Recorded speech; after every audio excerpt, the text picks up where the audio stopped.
People say never burn bridges, but my ex-wife stood on the other side laughing as she threw the ashes in my face. She treated me like a discarded antique in her new life, burying me deep in the mud. She forgot that when you bury a man, you are actually planting a seed. I did not use fists to reclaim my life. I used a silence that eventually cost her every single dime. My name is Michael Jones. I sat at the small, wobbly kitchen table that I had repaired 3 times in the last 6 months, staring at a roast chicken that had gone from appetizing to cold, and finally to a greasy, congealed disappointment. It was fitting, I suppose. The apartment, a cramped 1-bedroom walk-up on the wrong side of the city, smelled of damp plaster and old cooking oil. It was not the kind of place where you celebrated greatness, but tonight was supposed to be different. Tonight was supposed to be about Jessica. On the table, right next to the cold bird, sat a bottle of champagne. It was not the expensive French kind that popped with a whisper. It was the best I could afford after paying the rent and the utility bills, a $12 bottle with a shiny gold foil wrapper that peeled off if you looked at it too hard. I had polished the 2 glass flutes until they sparkled under the dim yellow light of the single bulb hanging above us. I was waiting. I had been waiting for 4 hours. My wife Jessica had won the Golden Spire Award that evening. It was the highest honor for a young architect in the state, a recognition that she was no longer just a student or an intern, but a visionary. I had not been invited to the ceremony. She had told me it was a closed event, industry professionals, only strict seating charts. I believed her because I wanted to believe her. I wanted to believe that my absence was a matter of logistics, not embarrassment. So I waited here in the shadows of our struggle, ready to toast her victory when she came home to the life we had built together. The clock on the wall, a cheap plastic thing that ticked too loudly, showed that it was midnight. The rain outside had turned into a slushy, miserable mix of snow and sleet, tapping against the window pane like nervous fingers. Then I saw the lights. I stood up and went to the window, peering through the cracked blinds. A sleek black sedan had pulled up to the curb. It was low to the ground, aggressive and expensive. I did not know cars well, but I knew that car cost more than I would make in 10 years of sanding floors and framing houses. The passenger door opened, and Jessica stepped out. She looked radiant. She was wearing a silver dress that shimmered even in the gloom of the streetlights. A dress I had never seen before. She didn't look back at the driver. She didn't wave. She just slammed the door and walked toward the building entrance, holding her award like a weapon rather than a trophy. I rushed back to the table, checking the setting one last time. I straightened the fork. I wiped a smudge of dust from the table surface. I wanted everything to be perfect for her. When the front door opened, a gust of cold air rushed in, carrying the scent of expensive cologne and ozone. Jessica walked in, and the first thing I noticed was not the award in her hand, but the look on her face. It was a look of absolute detachment. She did not smile when she saw me. She did not look at the dinner I had prepared. She did not look at the champagne. She looked through me as if I were a ghost, haunting a hallway she was already planning to renovate. She placed the Golden Spire on the counter near the sink, the heavy brass clunking against the cheap laminate. Then, without a word, she walked past me and went straight into the bedroom. "Jess," I called out, my voice sounding small in the quiet room. "Congratulations, I made dinner." "I thought we could—" The sound of a zipper cut me off. It was the sharp tearing sound of a suitcase being opened. I walked to the bedroom doorway. She was pulling clothes out of the closet, not folding them, just throwing them into the open maw of her designer luggage. These were her best clothes, the ones she wore to meetings, the ones she wore when she wasn't with me. "Jess, what are you doing?" I asked, confusion clouding my mind. "Is there a trip? Did the firm send you somewhere?" She stopped and turned to face me. Her eyes were dry. There was no sadness in them, no conflict. There was only a cold, hard resolve that chilled me more than the December wind outside. She reached into her purse and pulled out a thick envelope. She walked over and slapped it onto the dining table right next to the cold chicken. "I am not going on a trip, Michael," she said. Her voice was steady, devoid of the warmth I had known for 7 years. "I am moving on." I looked at the papers. The heading was bold and undeniable. Petition for dissolution of marriage. Divorce. I whispered the word, feeling like a stone in my throat. "But why tonight? You just won. We made it, Jess. All those nights, you studied all those times we talked about the future. We made it." She laughed, but it was a sharp, barking sound. There is no we in where I am going, Michael. Look at you." She gestured at me with a manicured hand. I looked down at myself. I was wearing my best button-down shirt, but the cuffs were frayed. My hands were rough, calloused, stained permanently, with the dark oil of walnut wood and the gray dust of drywall. I was a carpenter. I built things with my hands so she could design things with her mind. "I cannot take a grimy carpenter into the world of skyscrapers, Michael," she said, spitting the words out like they tasted bad. "You ruin the aesthetic of my life." Tonight at the gala, I realized something. Everyone there spoke a language you will never understand. They talked about structure-form fluidity. You talk about nails and glue. I am an artist. You are a laborer. It does not fit anymore. My heart hammered against my ribs. "I worked double shifts for 7 years, Jessica. 7 years. I breathed in sawdust and chemical fumes every single day, so you didn't have to work a part-time job. I paid for your tuition. I paid for your supplies." I took a step toward her, my voice rising desperate. "I sold my truck, Jessica. I sold the Ford. That was my livelihood. I sold it so you could take that summer internship in Europe because you said it would change your career. I walked to work sites for 2 years. I carried my tools on the bus." She rolled her eyes, as if I were recounting a boring movie she had seen a dozen times. "And I appreciate the investment, Michael. Really, I do. But every investment has a maturity date. And yours has expired." She reached into her purse again and pulled out a checkbook. She scribbled something quickly, tore the slip of paper out, and held it out to me. "Here," she said. I looked at the check. It was made out to Michael Jones. The amount was $5,000. "What is this?" I asked. "Consider it a refund," she said, tossing the check onto the divorce papers. $5,000. That should cover the old truck and whatever emotional interest you think you are owed. It is a liquidation fee for a contract that no longer serves the primary stakeholder. Take it. Get a new apartment. Get a new truck. Just get out of my life." I stared at the check. $5,000. That was the price she put on 7 years of marriage. That was the value of the nights I held her when she cried, because her models collapsed. That was the value of the days I worked in freezing temperatures to pay for the heat in this apartment, so she could draw in comfort. She was not just leaving me. She was buying me out like I was a bad stock option. I looked up at her face. It was a beautiful face, the face I had fallen in love with when we were both nobodies. But now, under the harsh light of her ambition, it looked twisted. She was waiting for me to scream. She was waiting for me to beg, or to throw the money back in her face, or to cause a scene that would justify her description of me as a low-class laborer. I felt a strange calm wash over me.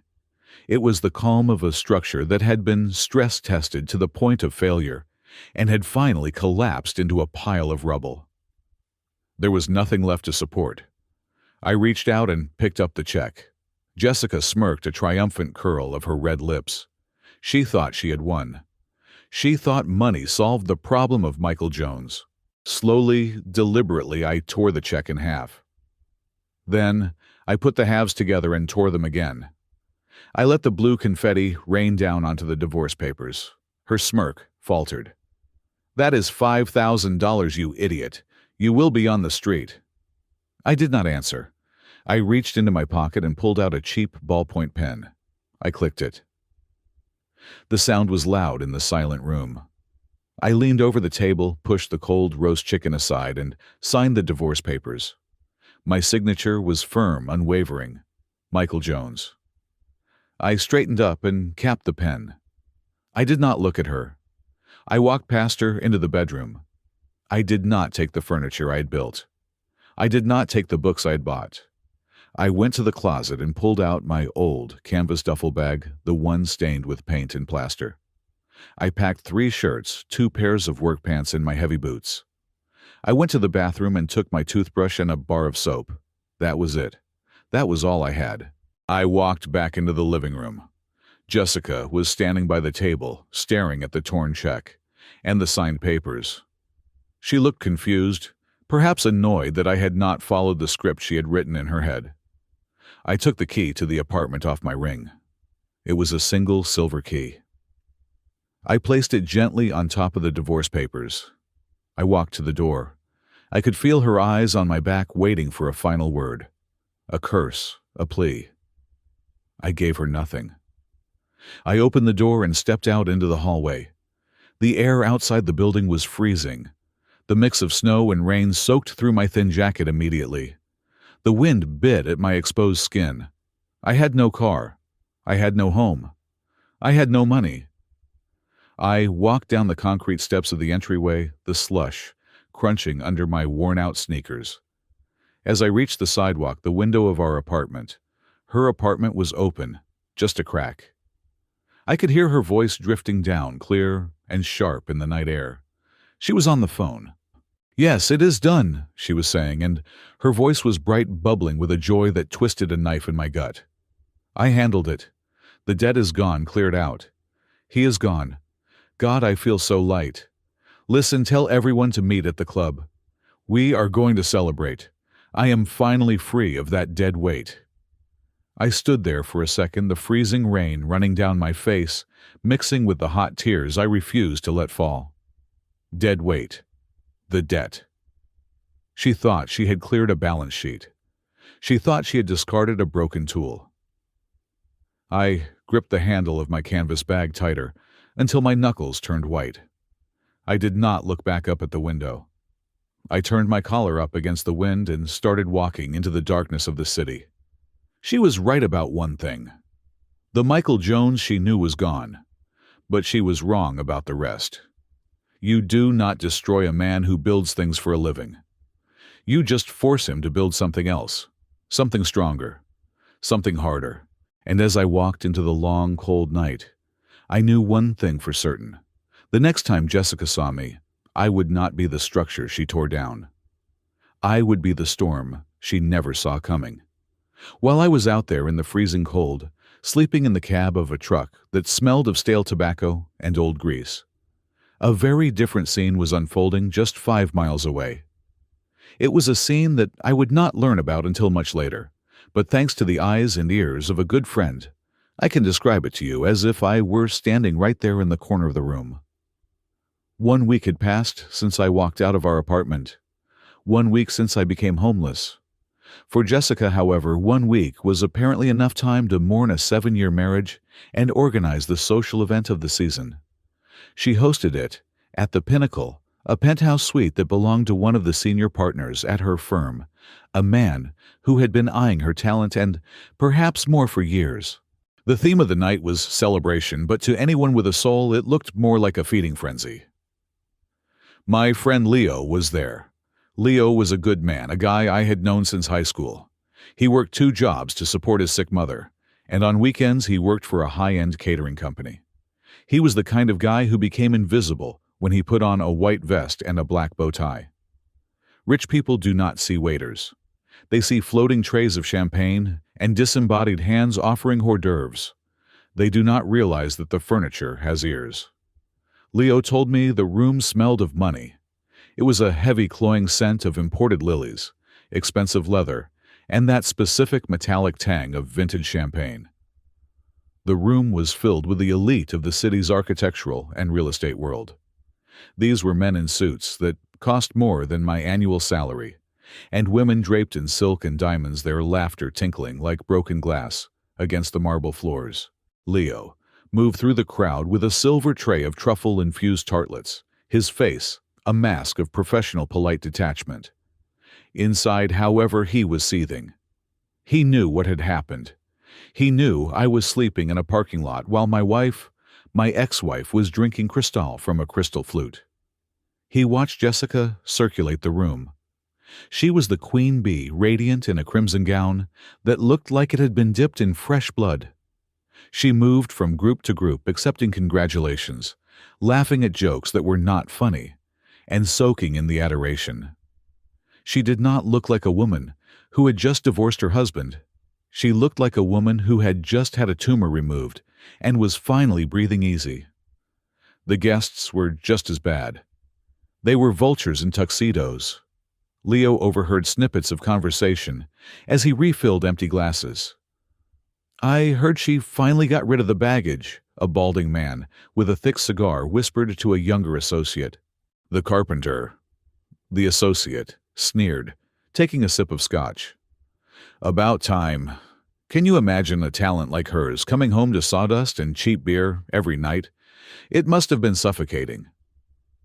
"It is a tragedy she waited this long." A woman with too much plastic surgery chimed in, adjusting a diamond necklace that looked heavy enough to choke her. "Some people are just anchors. You have to cut the rope if you want to sail." Leo gripped the neck of the wine bottle so hard he thought it might shatter. He wanted to scream at them. He wanted to tell them that the baggage they were talking about was the man who had built the deck they were standing on. He wanted to tell them that the anchor was the only reason the ship hadn't sunk years ago. But he couldn't. He had rent to pay. So he poured the wine, kept his head down, and listened. Around 9 o'clock, the music lowered. A jazz quartet in the corner stopped playing and a hush fell over the room. Jessica walked to the center of the grand staircase, holding a microphone in one hand and her glass in the other. The lighting dimmed, a spotlight hitting her perfectly, making her skin glow. She looked down at the crowd, her eyes sweeping over the room with a look of supreme satisfaction. "Thank you," she said, her voice soft, cultivated perfect. "Thank you all for coming tonight. This award, the Golden Spire, it means everything to me. But tonight is not just about a trophy. It is about a new beginning." The crowd applauded politely. Leo moved to the shadows near a potted palm tree, pulled out his phone, and hit the record button. He had a feeling about this speech. He had a feeling he was going to need evidence of the poison she was about to spit. Jessica waited for the applause to die down. She took a dramatic sip of her champagne. "You know," she began, her tone shifting to something conversational, almost conspiratorial. "Architecture is a funny thing. We talk a lot about the final product. The gleaming towers, the beautiful facades, the legacy we leave on the skyline. But we rarely talk about the process. We rarely talk about the ugly parts." She paused for effect. The room was silent. "For the last 7 years I have been building my own skyscraper," she continued, gesturing to herself. "My career, my reputation, my life. And like any great building, I needed support during the construction phase. I needed infrastructure." A few people chuckled, sensing where this was going. "I had a husband," Jessica said, the word dripping with disdain. "Oh, do not look so sad. It is okay. You see, Michael was useful, in the beginning. He was like scaffolding. You know what I mean, that ugly wooden framework you put up around a building while you are working on it." Leo's hand shook as he held the phone. He could not believe she was saying this out loud.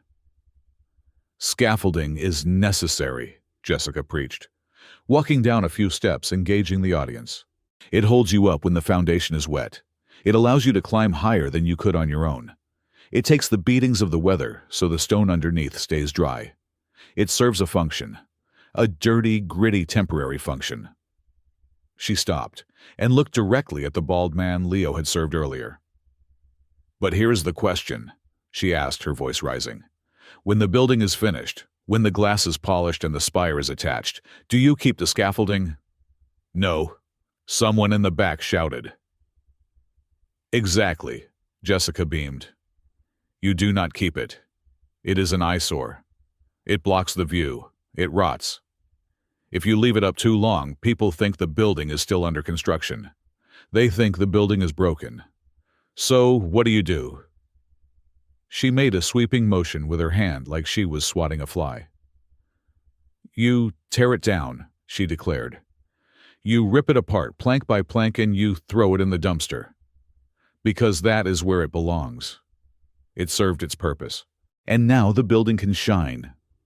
The room erupted in laughter. It wasn't nervous laughter. It was genuine, cruel, mocking laughter. They were laughing at me. They were laughing at the years I spent breaking my back so she could stand on that staircase. They were laughing at the wood and the nails and the sweat. He was a carpenter, Jessica laughed, shaking her head as if the memory was ridiculous. Can you believe it? I was designing museums and he was fixing chairs. I tried to elevate him. I really did. But you cannot turn pine into marble no matter how much you polish it. To the marble, a man toasted from the front row. To the marble, the crowd echoed, raising their glasses. Leo felt bile rise in his throat. He watched as Jessica basked in their cruelty. She was feeding off it. It empowered her. She truly believed that she was a different species than me, than Leo, than anyone who worked with their hands. I did this, Jessica said, her voice turning fierce, her eyes flashing. I want to be very clear about this. I built this empire, me alone. No one held my hand. No one paid my way. It was my talent, my genius, my sleepless nights. I dragged myself out of mediocrity by sheer force of will. Leo nearly dropped his phone. He remembered the nights I came to his place exhausted, telling him how I had just sold my tools to pay for her final project materials. He remembered how I had taken extra shifts moving furniture to pay for her entry fees into competitions. Alone, she hadn't done a single thing alone in 7 years except sign the divorce papers. Jessica raised her glass, high signaling the end of her speech. So, let this be a lesson to everyone here, she said, her voice booming over the speakers. Do not let the scaffolding cling to you. Do not let the past drag you down. If you want to touch the sky, you have to be willing to cut the dead weight loose. She looked straight into the camera of a photographer who was snapping pictures of her. And for anyone who thinks that sounds harsh, she added, a cruel smile playing on her lips. Remember this, the poor, the weak, the ones who cannot keep up, they should know their place. And their place is under the heel of the winner. She stomped her designer stiletto onto the marble step, for emphasis. The sharp clack echoed through the silent room like a gunshot. Cheers, she screamed. Cheers, the crowd roared back. The music swelled back up. The chatter resumed louder and more frantic than before. Jessica was immediately swarmed by admirers, everyone wanting to touch the hem of the woman who was ruthless enough to win. Leo stopped the recording. His thumb hovered over the save button. He was shaking. He wasn't a violent man, but in that moment, he wanted to walk up those stairs and play that recording back for the whole world to hear.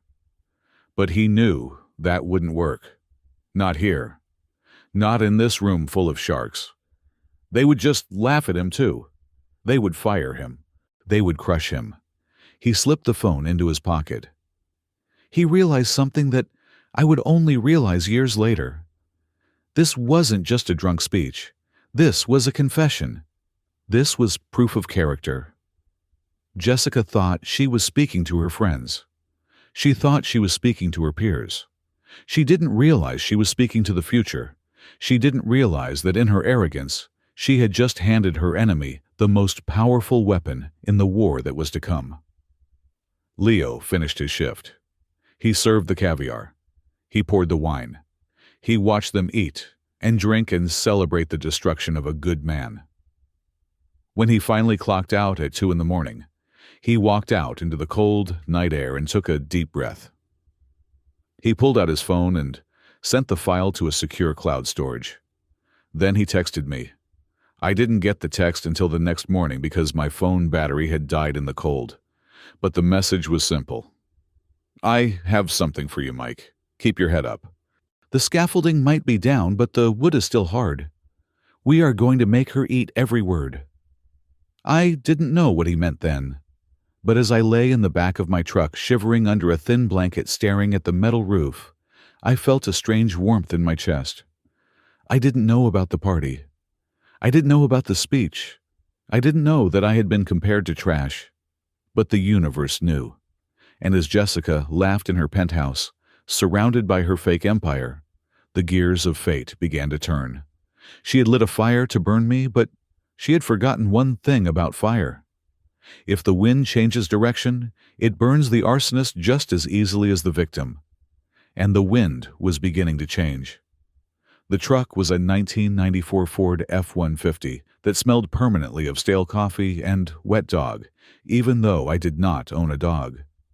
I had bought it for $800 from a guy who was looking to make a quick exit from the state. It was rust-colored not by paint choice but by the slow, inevitable oxidation of metal exposed to too many winters. This was my home. I parked it in a lot behind an abandoned textile factory on the edge of the industrial district. It was a gray zone, a place where the police rarely patrolled and the streetlights had long since been shattered by kids throwing rocks. At night, I would curl up in the back seat, wrapping myself in 3 layers of wool blankets to fight off the January freeze. The windows were not insulated. I could see my breath puffing out in white clouds before vanishing into the dark fabric of the cab. My life became a rhythm of survival. It was a brutal physical existence that left no room for self-pity. I woke up at 4 in the morning every single day. I washed my face and armpits in the bathroom of a 24-hour gas station down the road, shivering under the stream of ice-cold water from the tap. Then I went to work. I worked 18 hours a day. 18. From 6 in the morning until 2 in the afternoon. I was a welder at a shipyard. It was dangerous work. I spent my mornings suspended in the belly of massive steel beasts, blinding myself with the blue-white arc of the torch, breathing in fumes that tasted like copper and burning rubber. My hands, once calloused from wood, became scarred from hot slag and metal shards. From 3 in the afternoon until 9 at night, I worked as a porter at a logistics warehouse, lifting crates that weighed 50 to 80 pounds until my back felt like it was on fire. I did not talk to anyone. I did not make friends. I was a machine. I took the money they paid me cash, under the table mostly, and I hoarded it. I ate canned beans and day-old bread. I drank tap water. Every single dollar I saved was a brick in the wall I was building around myself. But the most important part of my day happened after the physical labor was done. At 9:30 at night, I would drive the truck to the public library downtown, just before they locked the doors, or I would find a spot with free public Wi-Fi and sit in the cab with a battered laptop I had salvaged and repaired. I did not browse social media. I did not look up Jessica. I studied. I devoured everything I could find on structural engineering, advanced metallurgy, and urban planning. I read books that were 4 inches thick. I memorized building codes. I learned about soil liquefaction load distribution and the physics of high-tensile steel. I realized that Jessica was right about one thing. I had been a carpenter. I had been thinking about wood. But the world was built on steel and concrete. If I wanted to matter, I had to understand the bones of the city better than the people who designed the skin. It was during a temporary gig at a high-rise construction site that the shift happened. I was there as a substitute welder filling in for a guy who had broken his leg. The project was a commercial complex called The Heights. It was running behind schedule, and the tension on the site was palpable. The site manager was screaming, the foremen were sweating, and corners were being cut. I was welding a support bracket on the 4th level when I saw it.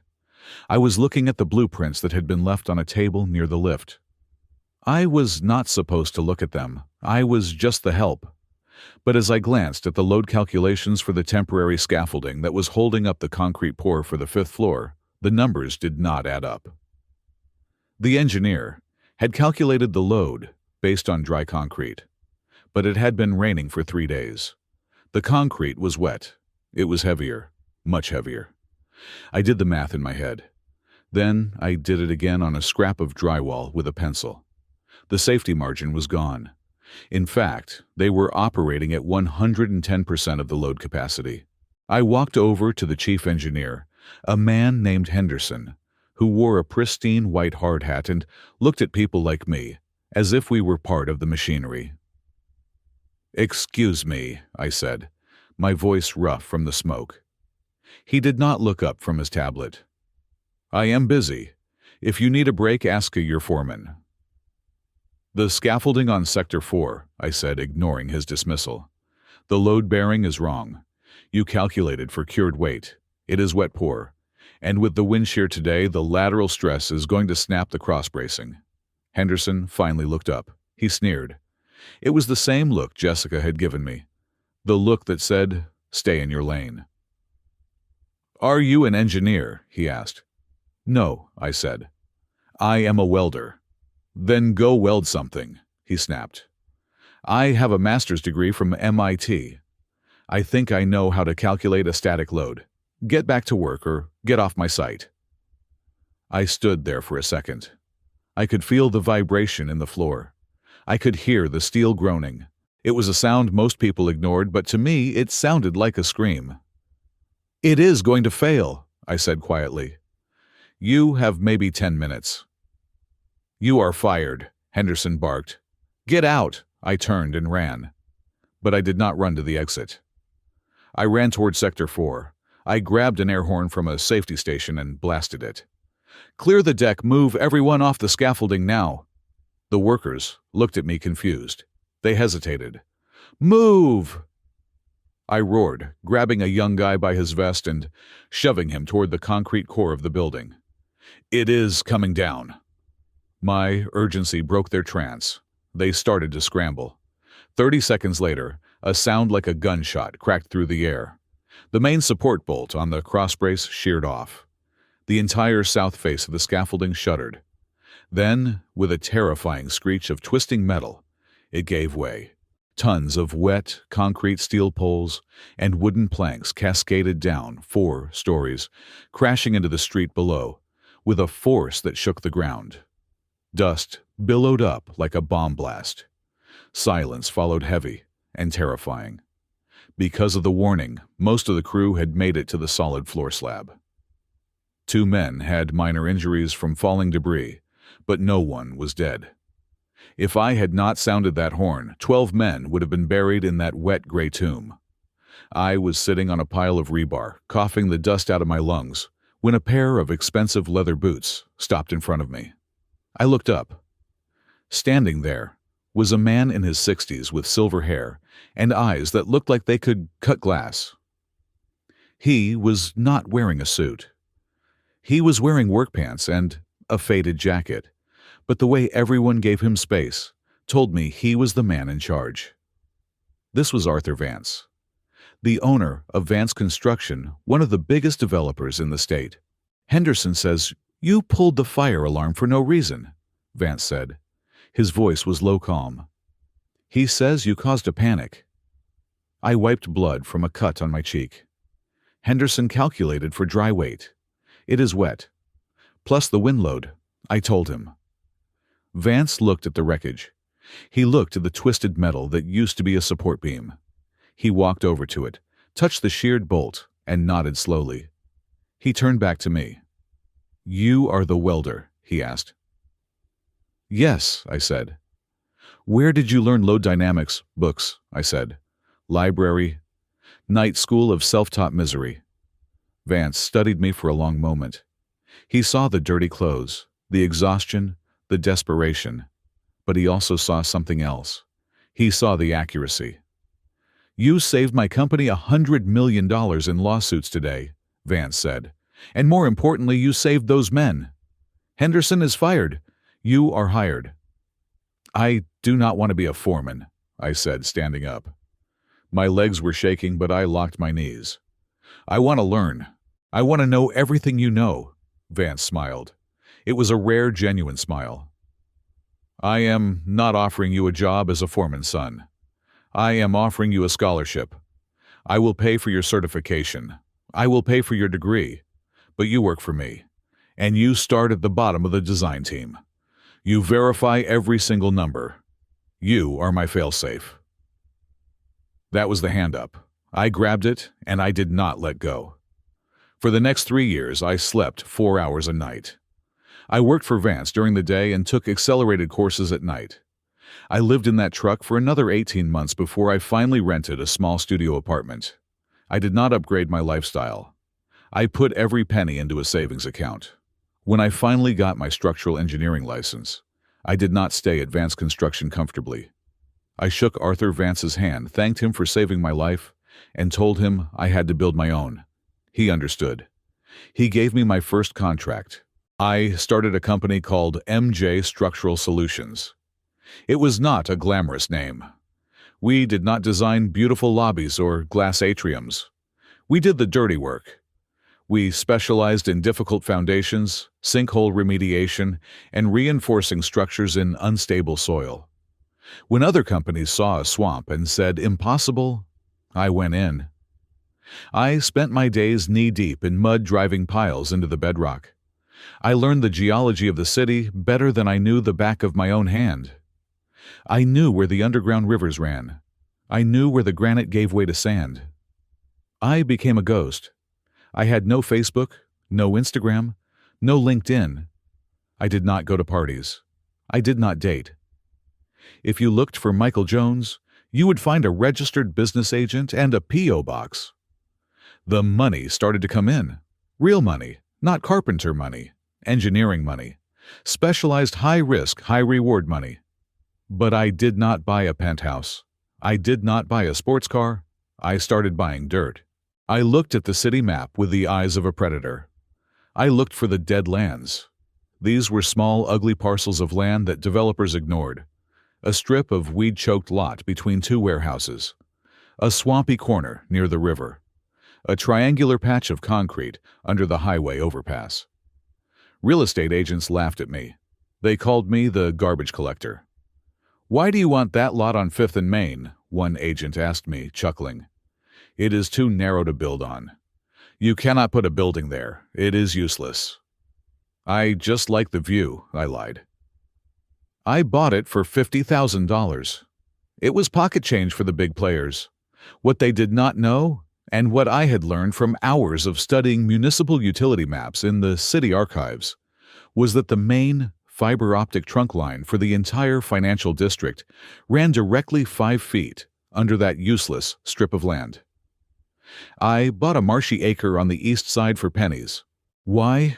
Because the city's new sewage expansion plan, which was buried in a 3,000-page proposal that no one read, required a pumping station exactly at that coordinate. I was not buying land for the view. I was buying the choke points. I was buying the arteries.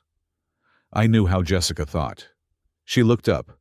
She looked at the sky, at the clouds, at the shiny glass. She never looked down. She never looked at the mud. She assumed the ground would always be there to hold her up. I was buying the ground. By the end of the 5th year, I was 34 years old. My face was harder lined with the stress of running a business and the solitude of my mission. I had millions in assets, but I still wore work boots and drove a Ford truck, a newer one, but still a truck. I sat in my small office one night, looking at a large map of the city pinned to the wall. I had marked the properties I owned with red pins. They looked scattered random to the untrained eye, but to me they were a net. I traced a line with my finger. It went from the river through the industrial park and ended right in the center of the newly proposed Arts District, the very place where Jessica's firm was bidding on massive projects. I took a sip of black coffee. It was bitter just the way I liked it. I was ready. The carpenter was gone. The welder was gone. The man who sat in that chair was the owner of the invisible infrastructure that the city needed to breathe. Jessica was out there somewhere, winning awards, drinking champagne, building her towers. She was building high. I was digging deep. And soon, our paths would cross again. But this time, she would not be looking down at me. She would be standing on me. And I would decide if the ground beneath her feet was solid, or if it was about to open up and swallow her whole. 5 years is a lifetime in the world of construction. In 5 years, a skyline can be rewritten. In 5 years, a boy becomes a man, and a carpenter becomes a titan. The calendar flipped, seasons changed, and the city of steel and glass continued its relentless march upward. I marched with it, but not in the light. While others fought for the spotlight, I fought for the shadows. Jessica had ascended to the throne she always believed was her birthright. She was now the chief executive officer of Vanguard Design. The name was plastered on every billboard, every construction fence, and every architectural magazine in the state. She was the darling of the media, the woman who broke the glass ceiling, only to build a taller one, out of reinforced concrete. Her style was undeniable. It was flashy, aggressive, and expensive, but it was also practical in the most ruthless sense. She built fast. She built big. And she did it by squeezing every cent out of her suppliers and every ounce of sweat out of her employees. I watched her rise from the quiet safety of my office on the 42nd floor of a building she did not design. I was no longer just the guy fixing sinkholes. I had evolved. MJ Structural Solutions had been absorbed into a new entity I created called Apex Holdings. Apex was a ghost. It had no public face. It had no social media presence. It was a holding company that specialized in two things: high-tech construction materials and strategic land acquisition. The game changer had been the patent. During my nights of obsessive study and my days of testing soil samples, I had stumbled upon a chemical bonding agent that altered the tensile strength of composite concrete. I spent 18 months in a rented lab sleeping on a cot, tweaking the formula until I got it right. The result was something the industry had never seen before. I called it the Apex composite. It was 30% lighter than traditional reinforced concrete, but it was 3 times stronger than steel. It was fire-resistant, water-resistant, and most importantly to the bean counters in the skyscrapers, it was 20% cheaper to manufacture than the existing alternatives. I patented it immediately. I locked that formula down so tight that even the government would have to ask for permission to look at it. Within 6 months of the product launch, the construction industry was addicted to it. You could build higher, faster, and cheaper with Apex Composite. Every major firm in the country wanted a contract. They sent emails to the generic inbox of Apex Holdings. They called the automated line. They begged for meetings with the CEO. They never got a meeting. They got a contract sent by a lawyer. They signed it because they had no choice. If they did not use Apex Composite, their competitors would, and they would be priced out of the market. I became the invisible supplier to the entire industry. I was the blood in the veins of the city. Jessica's firm, Vanguard Design, was one of my biggest customers. She signed checks to Apex Holdings every single month for millions of dollars, having absolutely no idea that the money was going into the pocket of the husband she had thrown away like trash. But I was not just counting money. I was watching her. I had a team of analysts whose only job was to track the health of Vanguard Design. The reports they brought me were damning. On the surface, Jessica was a success story. Underneath, the foundation was rotting. She had a turnover rate of 40%. Her junior architects were burning out and quitting in droves, citing a toxic work environment and unrealistic deadlines. More concerning were the safety reports. Jessica was cutting corners. She was using lower-grade wiring. She was skipping secondary inspections. She was bullying safety officers into signing off on incomplete work. She was gambling. She was betting that her buildings would hold up long enough for the checks to clear. It was the same arrogance she had shown me, the belief that she was above the laws of physics and decency. Then came the announcement that changed everything. It was a Tuesday morning in October. I was drinking my coffee black, as always, watching the business news on the flat screen in my office. The screen cut to a live press conference. There she was. Jessica stood on a podium, draped in velvet, flashing cameras blinding her every time she moved. She looked older, harder. The lines around her eyes were sharper, her smile a little too practiced. But she commanded the room. "Ladies and gentlemen," Jessica said, her voice echoing through the speakers. "For too long this city has been content with mediocrity. We build boxes. We build cages. Today, Vanguard Design proposes to build a dream." A screen behind her lit up with a rendering. The audience gasped. It was a tower, but not just a tower. It was a monstrosity of glass and steel that spiraled upward like a needle piercing the sky. It was impossibly tall, taller than anything on the West Coast. "I give you the Titan Tower," Jessica proclaimed, spreading her arms wide. 120 stories of luxury, commerce, and power. It will be the tallest building in the state. It will be the symbol of our dominance. It will be my legacy." The reporters shouted questions, but I muted the volume. I stared at the rendering. It was beautiful, I had to admit. But as a structural engineer, I saw something else. I saw the load distribution. I saw the wind shear factors. To build something that tall, that narrow, and that heavy, you needed a foundation that went down to the core of the earth. You could not just build that anywhere. You needed specific geological conditions. You needed deep bedrock. I picked up the phone on my desk and dialed my chief analyst, a sharp young woman named Sarah. "Get me the schematics for the Titan Tower proposal," I said, "and get me the proposed site location. I want it on my desk in 10 minutes. "Already sending it, sir," Sarah replied. "I figured you would want to see this." I opened the file on my tablet. I zoomed in on the location. Jessica was planning to build the Titan Tower in the center of the financial district on a block that had been tied up in zoning litigation for a decade. It was the perfect spot. High visibility, prestigious address. But there was a problem. The site was shaped like an irregular trapezoid. To support a structure of that height, the main load-bearing pillars, the absolute spine of the building, had to be anchored in a very specific spot where the granite shelf rose closest to the surface. If you missed that shelf, you were building on clay. And you cannot build a 120-story tower on clay. I pulled up the geological survey maps I had memorized years ago. I overlaid them with Jessica's site plan. The primary anchor point, the golden spike of the foundation, fell directly on a small, rectangular parcel of land adjacent to the main lot.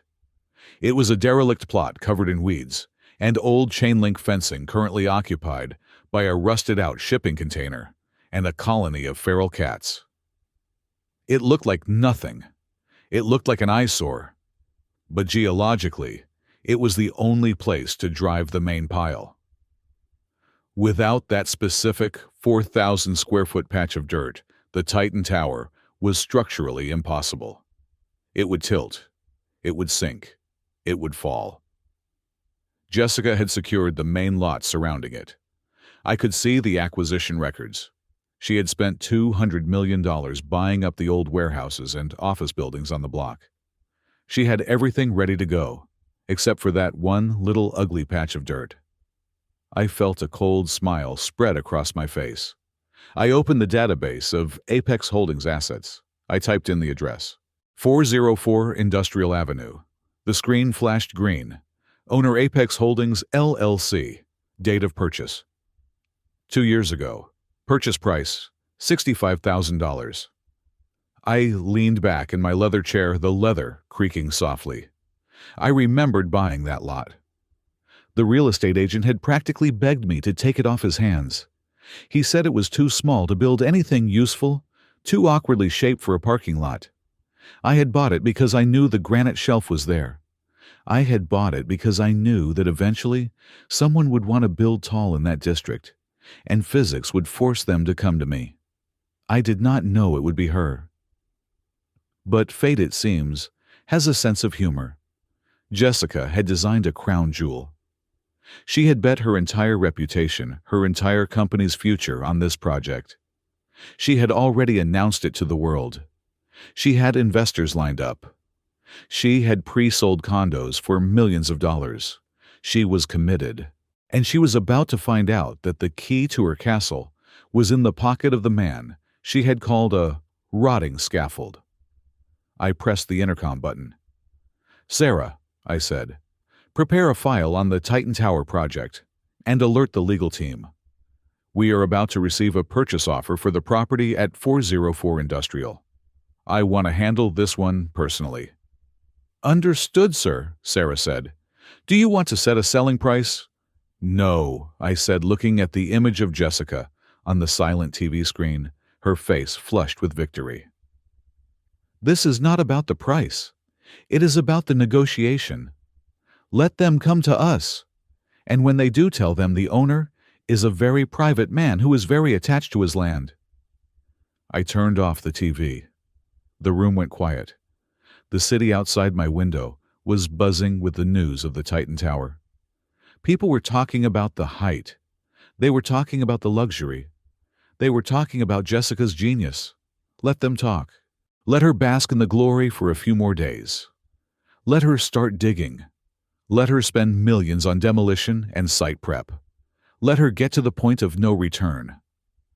Because when she finally reached for that last piece of the puzzle, she was going to find out that the piece was not for sale, or rather that the price was something she could not pay with a check. I stood up and walked to the window, looking down at the city that looked like a circuit board of lights. I placed my hand against the cool glass.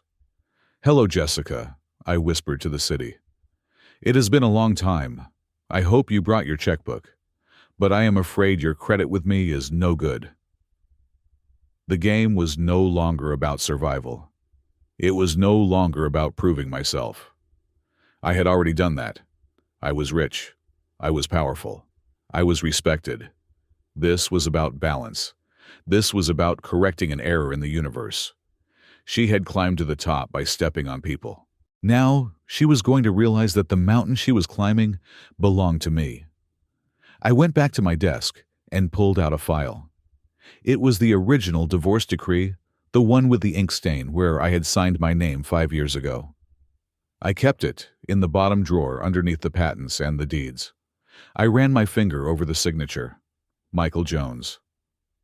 I picked up a pen and wrote a new note on a fresh sheet of paper. Project Titan. Status pending approval by Apex Holdings. I closed the file. The wait was over.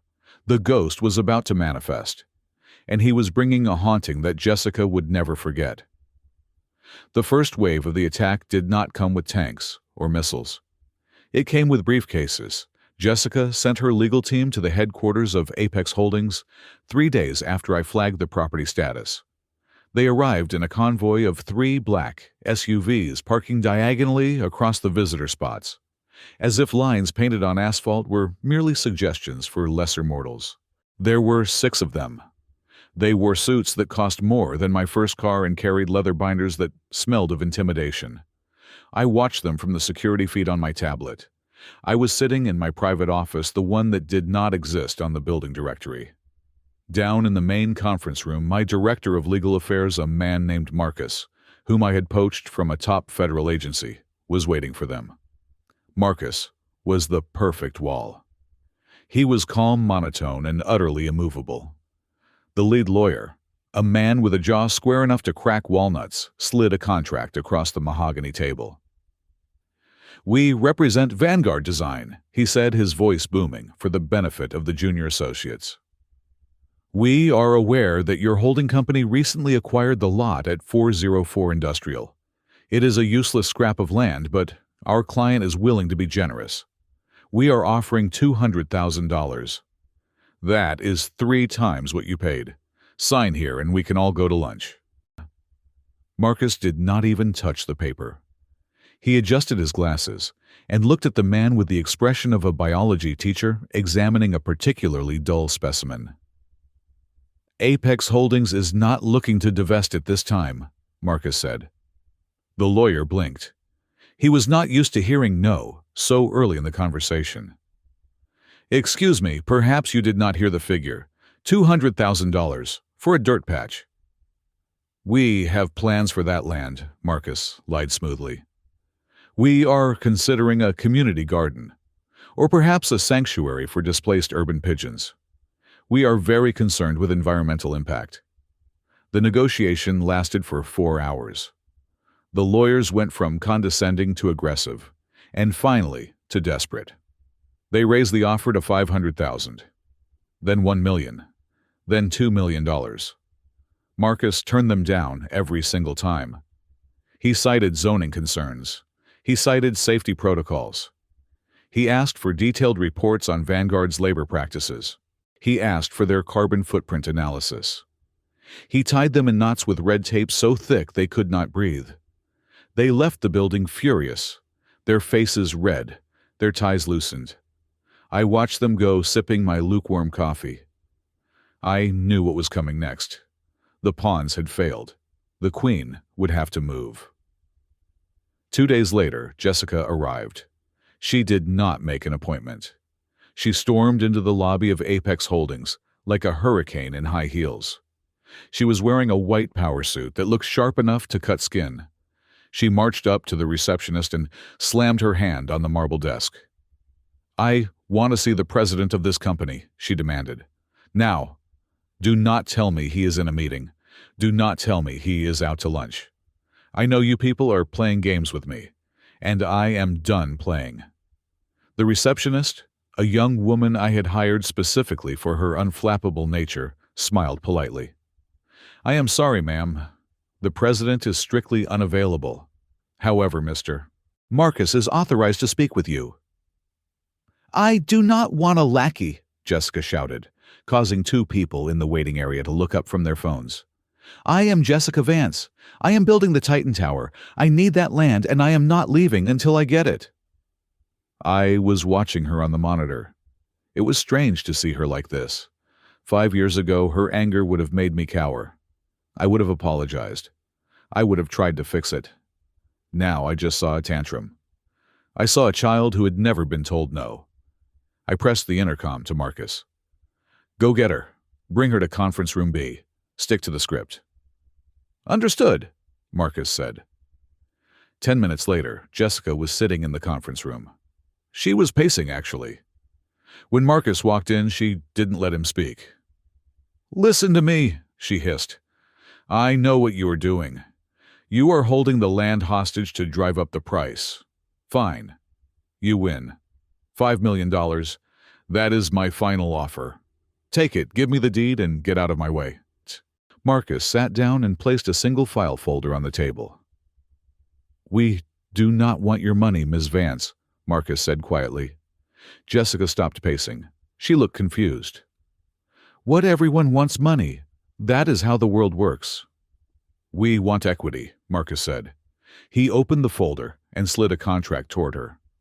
Apex Holdings is willing to contribute the land at 404 Industrial to the Titan Tower project, Marcus explained. In addition, we will provide our proprietary Apex composite technology for the entire foundation and core structure. We will cover the cost of the foundation work ourselves. Jessica picked up the contract, her eyes scanning the pages rapidly. She was smart. She saw the trap immediately. You want 40% of the project? She asked, her voice rising an octave. 40%? Are you insane? I am the developer. I am the architect. This is my vision. You are just supplying dirt and some fancy cement. You are nobodies. We are the nobodies who own the ground you need to stand on, Marcus said. Without that plot, your geological survey confirms that you cannot build above 40 stories. You have already sold units on the 80th floor. You are legally committed to building a skyscraper, Ms. Vance. Without us, you are building a lawsuit. Jessica slammed the contract down. This is extortion. You are trying to ride my coattails. You are a bunch of rats trying to sit at the high table. The offer is non-negotiable, Marcus said. 40% equity. And one more thing, Clause 17. Jessica looked at the page. Technical oversight. Apex Holdings retains full technical control over the structural integrity of the project, Marcus recited. We sign off on materials. We sign off on safety.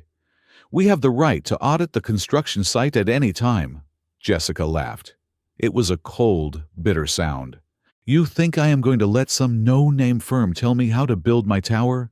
I am the Golden Spire winner. I am the genius here. Then go build it somewhere else, Marcus said, closing the folder. The room went silent. The air conditioning hummed. Jessica stared at the folder. She was trapped. She had already spent millions on the surrounding land. She had investors breathing down her neck. She had a groundbreaking ceremony scheduled in 2 weeks. If she backed out now, she would lose everything. Her reputation would be destroyed. She hated us. She despised us. But she needed us. She grabbed a pen from her purse. She gripped it so hard her knuckles turned white. Fine, she spat. I will sign, but mark my words. Once this tower is up, I will buy you out. I will find a loophole. I will bury this company. We look forward to the partnership, Marcus said, devoid of emotion. Jessica scribbled her signature violently. Jessica Vance. She threw the pen on the table and stormed out without another word. The trap was set. Construction began 2 months later. It was a massive undertaking. The city watched in awe as the excavators dug deep into the earth. My crews from Apex went in first. We drilled the piles. We poured the Apex composite. We built a foundation that could withstand an earthquake, a hurricane, or a bomb. We did our job perfectly. Jessica, however, was running a different kind of operation. Because she had given up 40% of the equity to us, her profit margins were squeezed. She needed to make that money back. And she decided to make it back by bleeding the building dry. I did not go to the site. I couldn't risk her recognizing me. But I had eyes everywhere. I had drones flying over the site for structural analysis.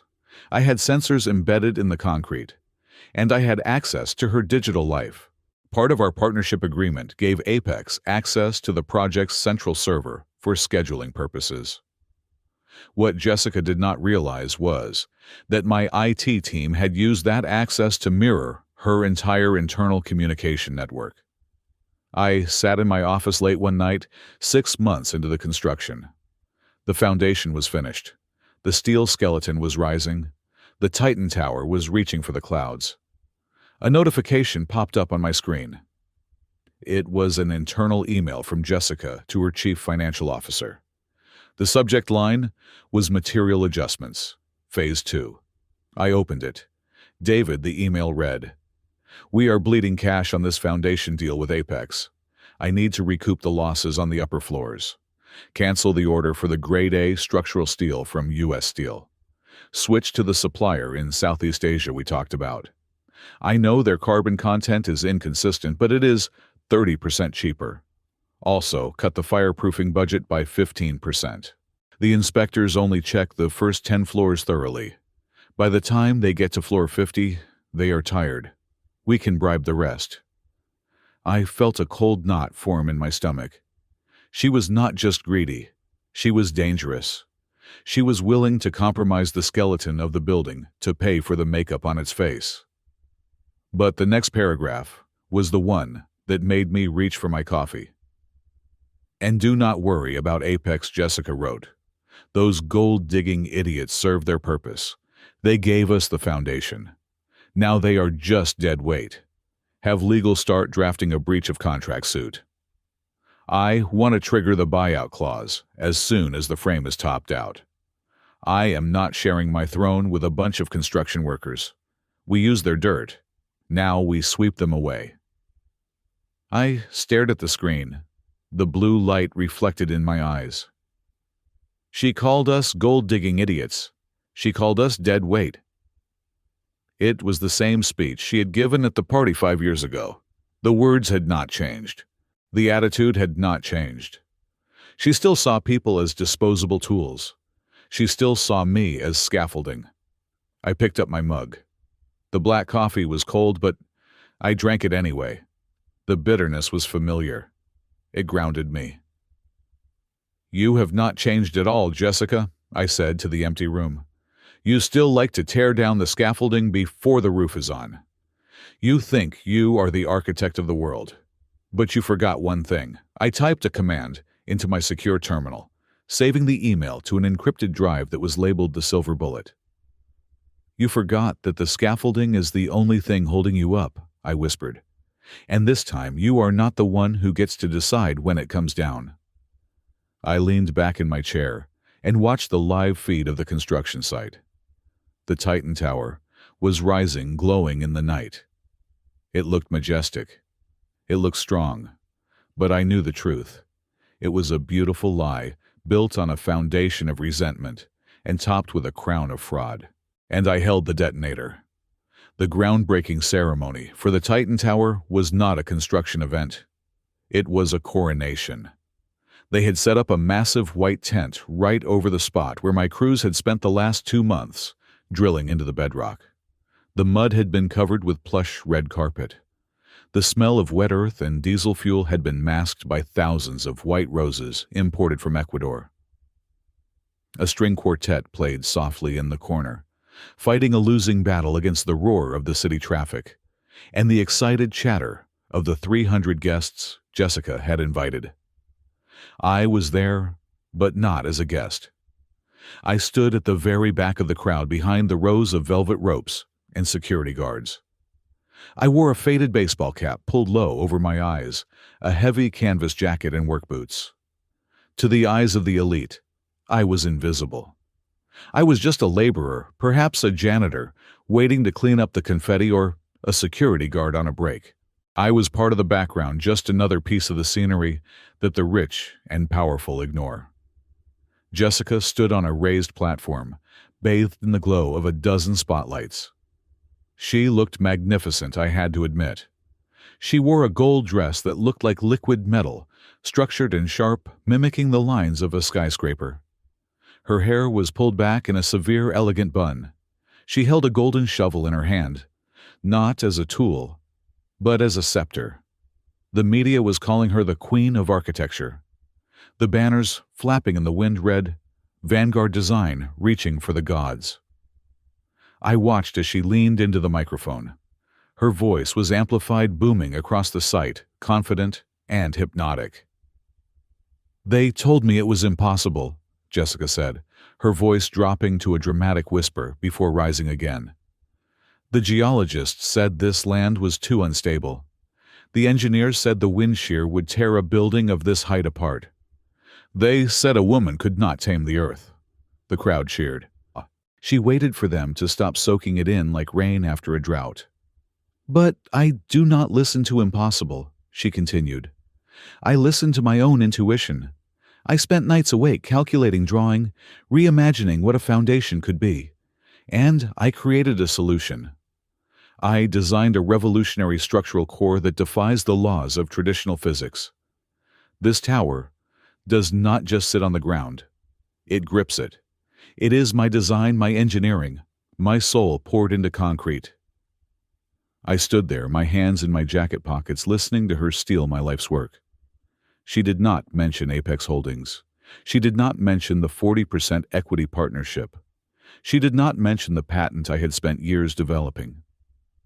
In her narrative, she was the sole genius. I was erased. "This tower," she shouted, raising the shovel, "will be the tallest in the state. It will be a testament to what happens when you refuse to compromise." "To the Titan." "To the Titan," the crowd roared. Flashbulbs popped like lightning storms.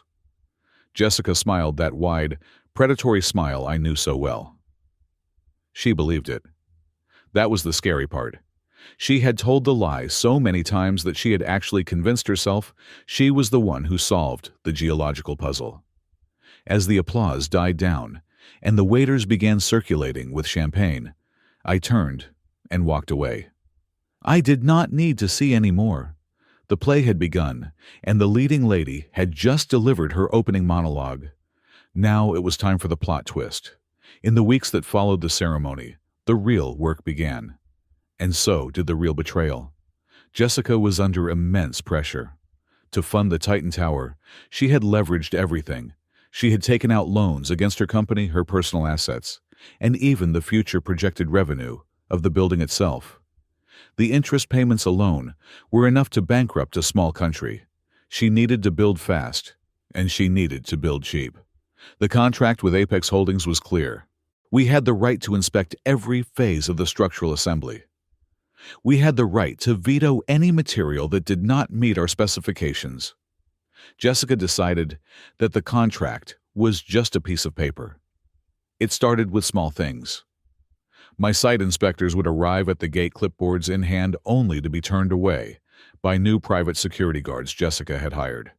"Access denied," the guard told my lead engineer, a man named Sarah, who I had promoted to field operations. "Ms. Vance has closed the site to non-essential personnel for safety reasons." "We are essential," Sarah argued. "We own 40% of this building. We need to test the cure rate of the concrete on the 5th floor." "Take it up with management," the guard said, hand on his holster. "I have my orders." When Sarah called me furious, I told her to document it. "Write it down," I said. "Time, date, and name of the guard. Do not fight them. Just record it." Then came the substitutions. We had specified grade 60 rebar for the lower columns. It was expensive, but it was necessary to handle the compression loads. Jessica swapped it out. Trucks started arriving in the middle of the night, carrying steel that looked right, but lacked the mill certificates. It was cheap imported steel, likely full of impurities that would make it brittle over time. She was building a glass giant on ankles of glass. But the worst offense, the one that truly sealed her fate, was the paperwork. Every Tuesday, the city required a safety compliance report signed by the structural lead. Since Apex was the structural partner, that signature had to come from my office. I sat at my desk one evening, looking at the digital upload on the city's public planning portal. There on the bottom line of the safety inspection for floors 10 through 15 was a signature. It read, "Marcus Thorne, Director of Engineering, Apex Holdings." I looked across my desk at Marcus. He was sipping tea, reading a law journal. "Marcus," I said, "did you sign the safety audit for the Titan Tower this week?" He looked up confused. "No, sir. We haven't been allowed on site for 3 weeks. I couldn't sign it even if I wanted to." I turned the screen around so he could see it. Marcus stood up and walked over. He stared at the signature. It was a good forgery. It had his loop, his sharp slant. But it wasn't his ink. "She forged it," Marcus whispered, his face going pale. "She actually forged a federal compliance document." "She is desperate," I said. "She cannot afford a delay. If the city stops construction for an audit, she misses her loan interest payment. If she misses a payment, the banks call the loans. She is drowning Marcus. And a drowning person will grab a sword by the blade if they think it will keep them afloat." "This is a felony," Marcus said. "We can call the police right now. We can shut her down by morning." I looked at the screen at the towering lie she was building. "No," I said softly. "Not yet." "Not yet." Marcus looked at me like I was crazy. "Sir, she is building a death trap. If that steel fails—" "The steel won't fail yet," I assured him. "The safety margins on the Apex Foundation are massive. I over-engineered it by 300%. It can hold the weight for now. But we are not going to stop her at floor 15. "Why not?" "Because at floor 15 she can still get out," I said. "She can claim it was a mistake by a subordinate. She can pay a fine. She can refinance. She still has liquidity." I stood up and walked to the window, looking at the distant crane lights of the Titan project. "We wait until floor 20, I said. "At floor 20, the second tranche of bank funding releases. She will spend it all on the glass curtain wall to make the building look finished. Once she spends that money, she is locked in. There is no turning back. That is when we pull the pin." Marcus, nodded slowly.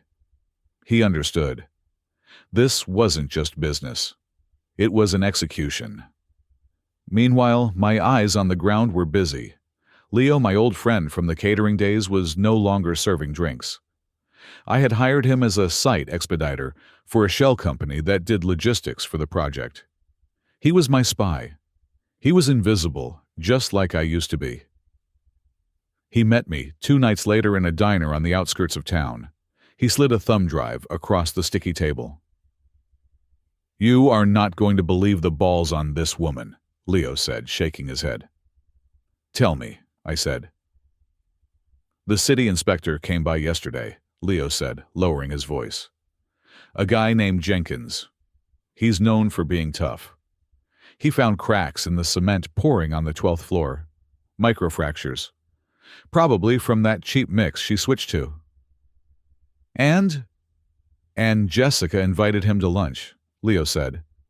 "I was in the trailer next door. Thin walls. She didn't just buy him a steak, Mike. She gave him an envelope. I heard her say, 'Think of this as a consulting fee for helping us expedite the process.'" Jenkins walked out of there smiling. The stop work order never got filed. I gripped the thumb drive. "Did you get it?" "Audio." Leo grinned. "And video from the security cam I rigged in the vent. Crystal clear. You can see the cash." I put the drive in my pocket. "Good work, Leo. Go home. Take a vacation. When this blows, I don't want you anywhere near that site." "She is crazy, Mike," Leo said seriously. "She is literally gambling with people's lives to save a few bucks."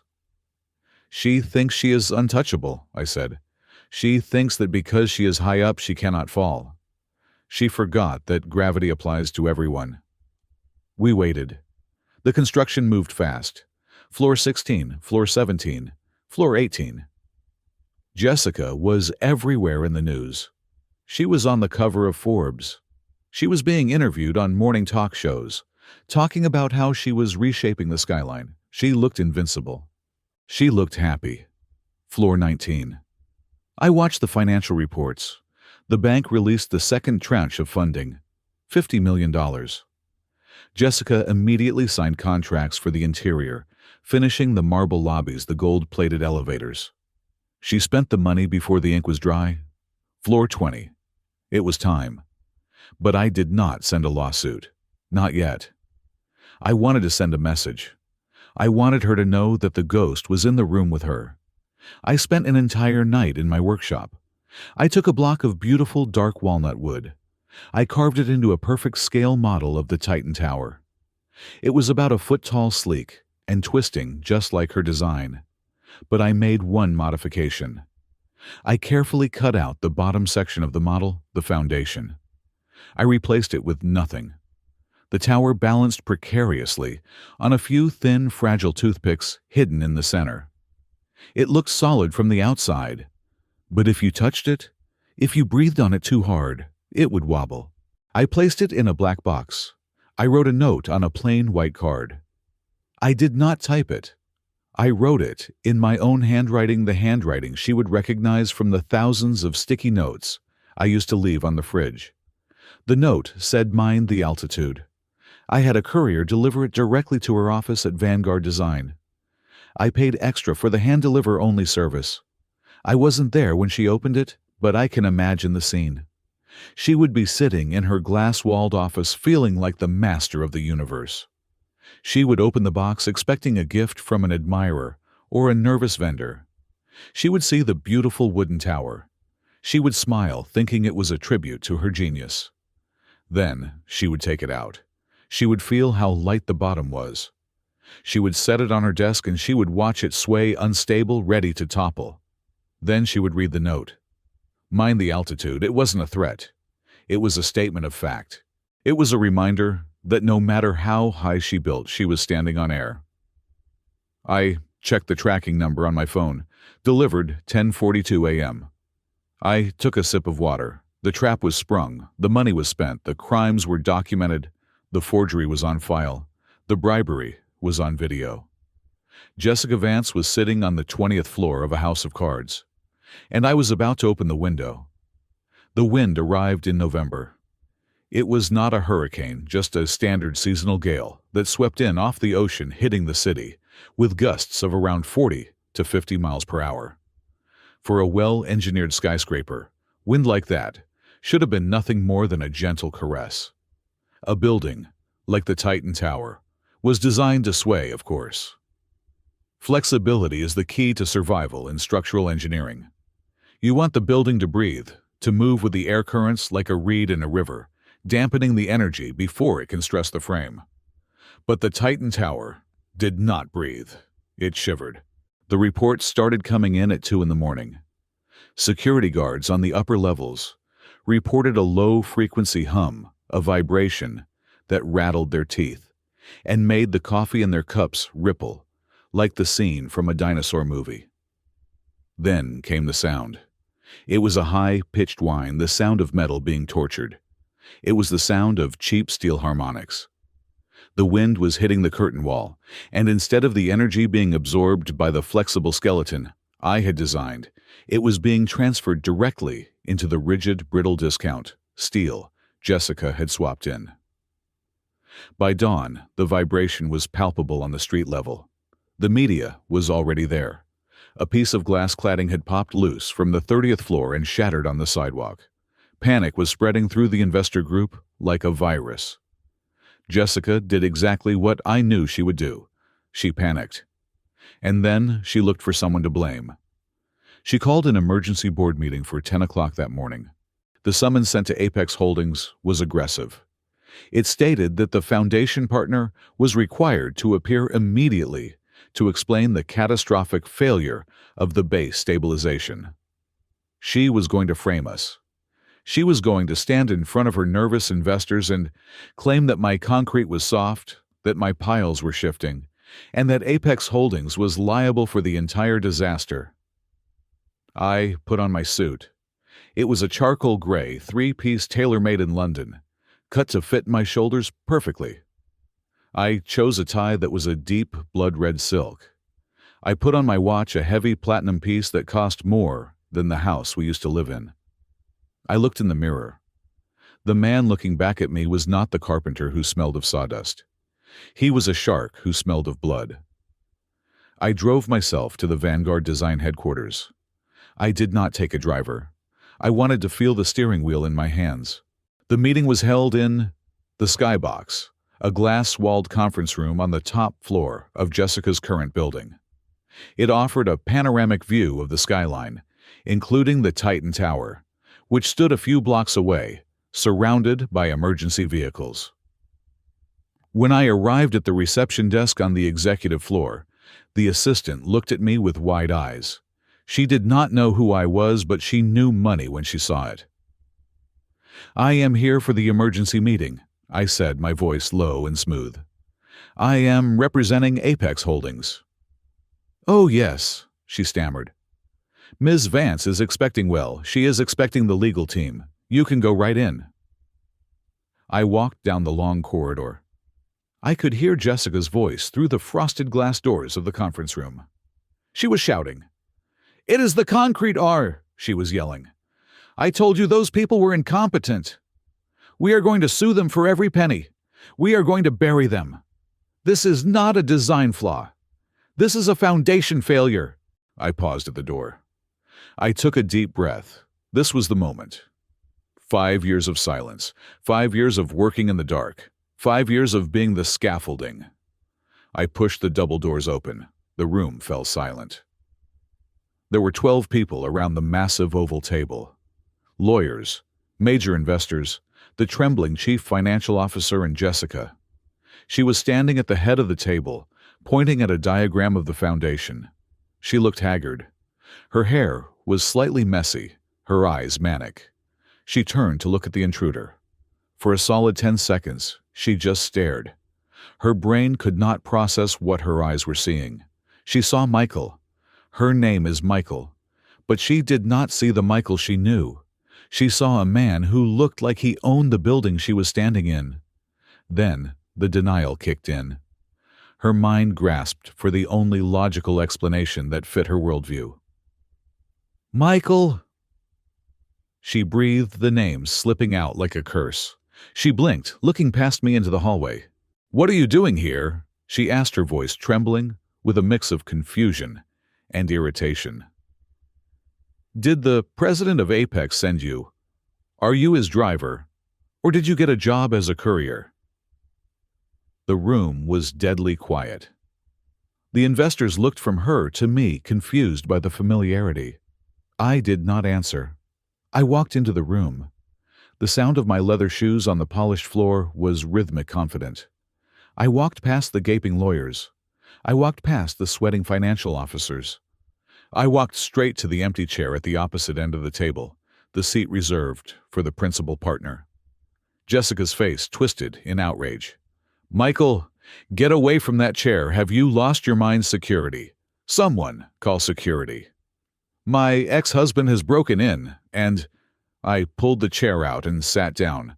I did not slouch. I leaned back, crossed my legs, and placed my hands on the armrests.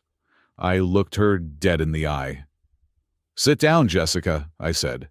My voice was not loud, but it carried a weight of authority that snapped the room to attention. "Excuse me," she sputtered, her face flushing a deep, angry red. "You do not tell me to sit down in my own boardroom. You are a carpenter. You are a nobody. Get out before I have you arrested." "I am not a carpenter," I said, keeping my gaze locked on hers. "And I am not a driver. I am Apex Holdings." Jessica froze. The marker she was holding slipped from her fingers and clattered onto the floor. It rolled away, the sound echoing in the silence. "What?" she whispered. "I am the president and sole owner of Apex Holdings," I repeated, articulating every syllable. "I am the one who bought the land you needed. I am the one who designed the foundation you are currently standing on. And I am the one who owns 40% of that vibrating disaster you call a skyscraper." She shook her head, taking a step back as if I had physically struck her. "No, that is impossible. You are poor. You are. I left you with nothing. You were living in a truck." "I was," I agreed. "And while you were busy drinking champagne and telling your friends I was just rotting wood, I was building a company designed to catch you when you fell. And Jessica, you are falling." She looked around the room, desperate for an ally. "He is lying. He is a lunatic. Someone get him out of here." The lead investor, a stern man named Mr. Tanaka, cleared his throat. He looked at me, then at the file in front of him. "Ms. Vance, the incorporation documents for Apex do list a blind trust, but the signature matches." He looked at me with new respect. "Mr. Jones, we were told this was a technical meeting regarding the foundation failure." "It is," I said, turning my attention to the board, dismissing Jessica as if she were an unruly child. "Ms. Vance has been attempting to convince you that the swaying is due to the foundation." "That is a lie." I reached into my inner jacket pocket and pulled out a flash drive. I slid it down the table to Mr. Tanaka. "The foundation is solid," I said. "It is anchored into the granite shelf with Apex composite. It is not moving. The problem is the superstructure, specifically floors 20 through 60. Jessica lunged forward, slamming her hands on the table. "Stop it, you do not know what you are talking about." "I know that you switched the grade A U.S. steel for a cheap import from a supplier known for high carbon content," I said, my voice cutting through her shouting. "I know that high carbon steel is brittle. It does not flex. It vibrates. When the wind hits it, instead of absorbing the energy, it resonates. That hum you hear, that is the sound of your profit margin eating the structural integrity." Jessica went pale. "That is proprietary information. How do you—" "I also know," I continued, "that you bribed Inspector Jenkins $5,000 to ignore the microfractures on floor 12. And I know you forged the signature of my safety director, Marcus Thorne, on the compliance audits for the last 3 months." The investors gasped. Mr. Tanaka looked at Jessica with horror. "Jessica, is this true forgery bribery?" Jessica looked like a trapped animal. Her eyes darted around the room, realizing the walls were closing in. She looked at the investors, then back at me. Suddenly, her face changed. The anger melted away, replaced by a look of desperate, tearful vulnerability. It was a performance the same one she used to use when she wanted me to work a double shift so she could buy a new drafting table. She walked towards me, her hands reaching out. "Michael," she said, her voice trembling with emotion. "Michael, please, stop." She stopped right next to my chair. She looked down at me, tears welling up in her eyes. "I know why you are doing this," she whispered, loud enough for everyone to hear. "You are hurt. I hurt you, and I am so sorry. I know I was cruel, but look at you. You did all of this. You built this entire company. You bought this land. You did it all to get back to me, didn't you?" She smiled through her tears, a twisted, hopeful smile. "You still love me. That is what this is. You wanted to prove you were worthy of me. You wanted to show me you could be the man I needed. Well, you have. You have proved it, Michael. I am impressed. I am so proud of you." She reached out to touch my shoulder.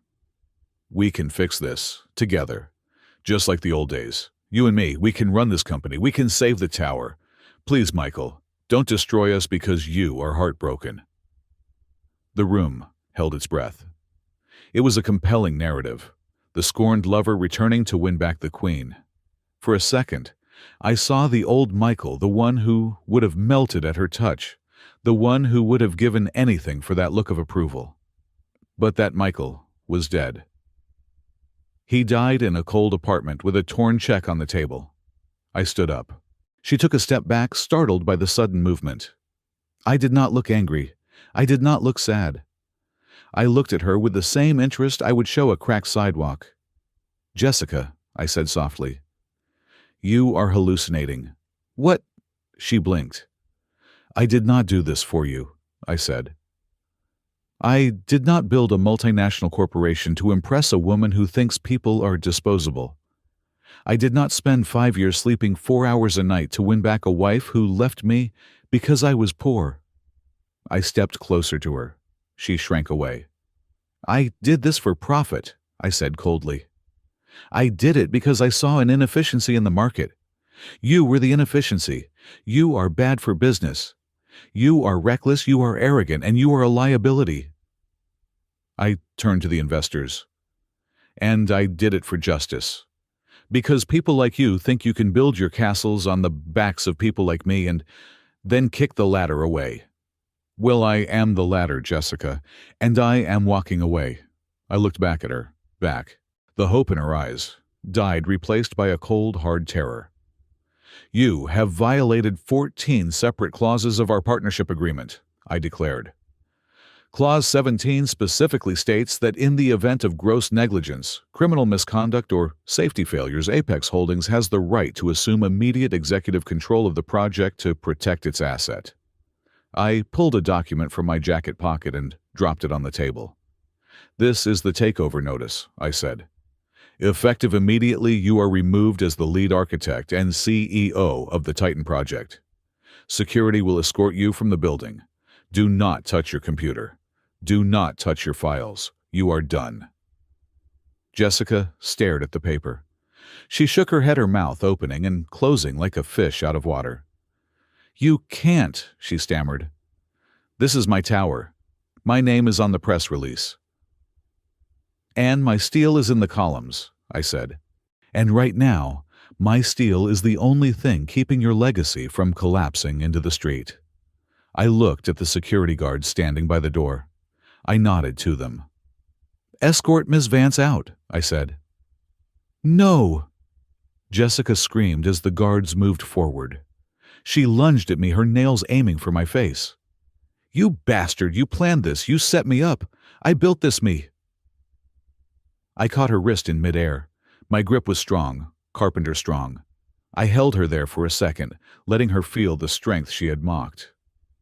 "You didn't build anything, Jessica," I said, quietly, releasing her arm with a push. "You just drew a picture. I built it, and now I am taking it back." As the guards dragged her out of the room screaming and cursing, Kicking her heels against the expensive flooring, I turned back to the stunned table of investors. I adjusted my cuffs. I sat back down in the head chair. "Now," I said to the silent room, "let's talk about how much it is going to cost to reinforce those 20 floors. It is going to be expensive, but unlike Ms. Vance, I do not build things that fall down." If I thought the battle in the boardroom was the end of the war, I was naive. In the modern world, truth is not determined by facts or contracts, or even by the laws of physics. Truth is determined by whoever screams the loudest into the camera. And Jessica Vance had a very loud voice. She did not accept her termination. She did not pack her box and go home. Instead, she went to the television studios. 12 hours after security escorted her out of the Vanguard building, she was sitting on the plush, beige sofa of The Morning View, the highest-rated talk show in the country. She was not wearing her power suit. She was wearing a soft pastel cardigan that made her look smaller, vulnerable. She wore minimal makeup, just enough to highlight the redness around her eyes, implying she had been crying all night. I watched from my office, the volume turned up, witnessing a masterclass in manipulation. "I just wanted to build something beautiful," Jessica said, her voice cracking perfectly on the last syllable. She wiped a non-existent tear from her cheek. "I wanted to show little girls everywhere that they could reach the sky. But, well, I guess some men just cannot handle that." The host, a sympathetic woman who nodded along vigorously, leaned in. "And this man, this silent partner, who staged a hostile takeover yesterday, you know him." Jessica looked down at her hands, twisting a tissue. "I do. He is my ex-husband," the audience gasped. It was theatrical perfection. "He was difficult." Jessica continued, choosing her words carefully to imply everything, while saying nothing legally actionable. "Our marriage ended because he refused to work. He resented my ambition. He told me I would never make it. And now that I have built this empire, now that I am on the verge of opening the Titan Tower, he comes back. He used some dirty money. He found I do not even want to know where to buy his way into my company just to fire me. It is not business. It is personal. He is trying to destroy me because he couldn't control me." By noon, the internet was on fire. The hashtag #StandWithJessica was trending #1 globally. My name, Michael Jones, was being dragged through the digital mud. I was the jealous ex. I was the abuser. I was the symbol of toxic masculinity, trying to tear down a self-made woman.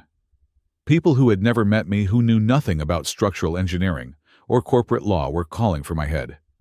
They posted pictures of Apex Holdings logo with red X marks over it. They review-bombed my legitimate businesses. "He is a monster," one tweet read, receiving 50,000 likes. "He is literally trying to steal her life's work because he is insecure. Boycott Apex." It was a social thriller playing out in real time. My phone rang nonstop. Reporters were camped out in the lobby of my building. They were not interested in steel density or load-bearing calculations. They wanted to know if I hated women. My legal team was in a panic. "We need to issue a statement," Marcus urged, pacing my office. "We need to go on TV. We need to deny the personal vendetta. We need to show the safety reports." "No," I said, staring at the city below. "If we argue with her in the press, we lose. She is better at this than I am. She plays to emotion. I play to facts. In the court of public opinion, facts are boring. Emotion wins every time." "But she is destroying your reputation," Marcus shouted. "The stock for our other ventures is taking a hit. Partners are calling, asking if you are unstable." "Let them call," I said. "Silence is louder than noise, Marcus. Just wait." But Jessica did not stop at the jealous ex narrative. She realized that despite the bad press, I still held the legal cards. The contract was ironclad. She needed something stronger. She needed to nuke me. 2 days later, I received a call on my private line. It was Jessica. "Enjoying the show?" she asked.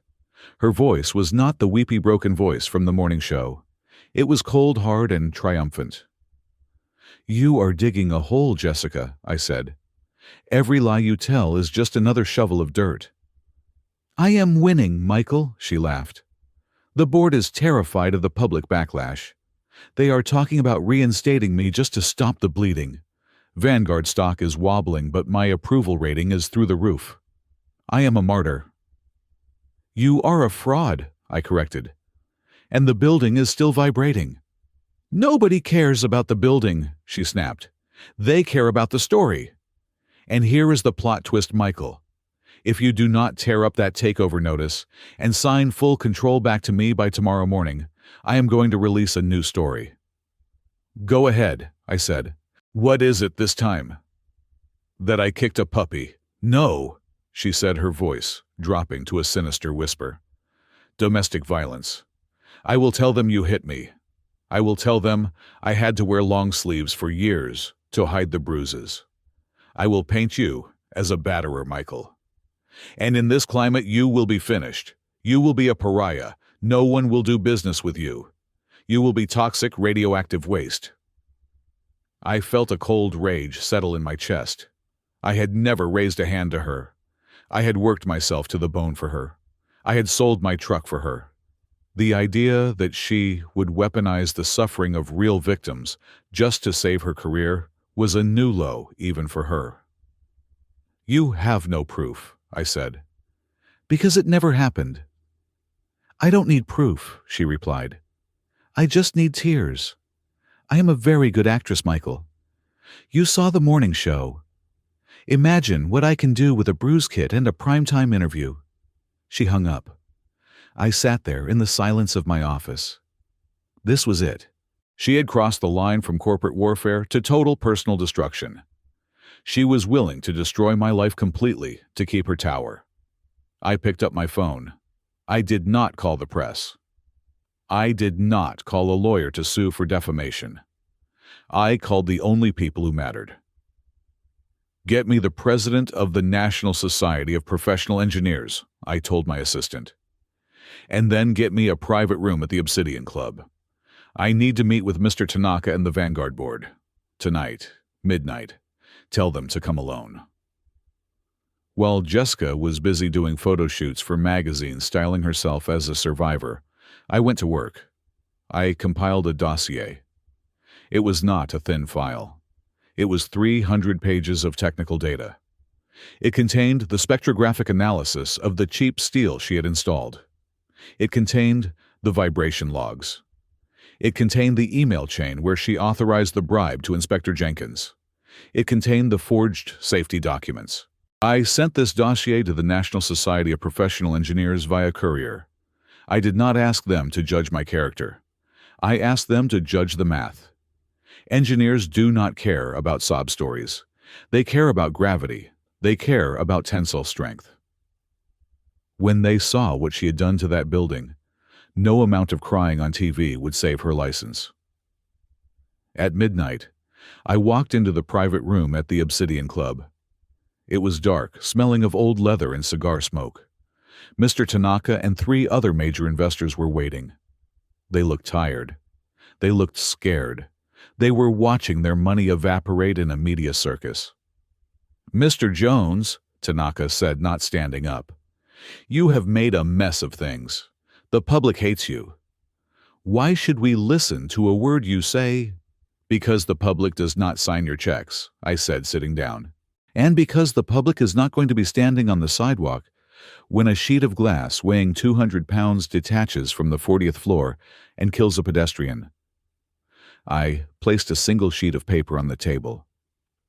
"This is a structural rescue plan," I said. "Apex Holdings has developed a bracing system using our proprietary carbon fiber mesh.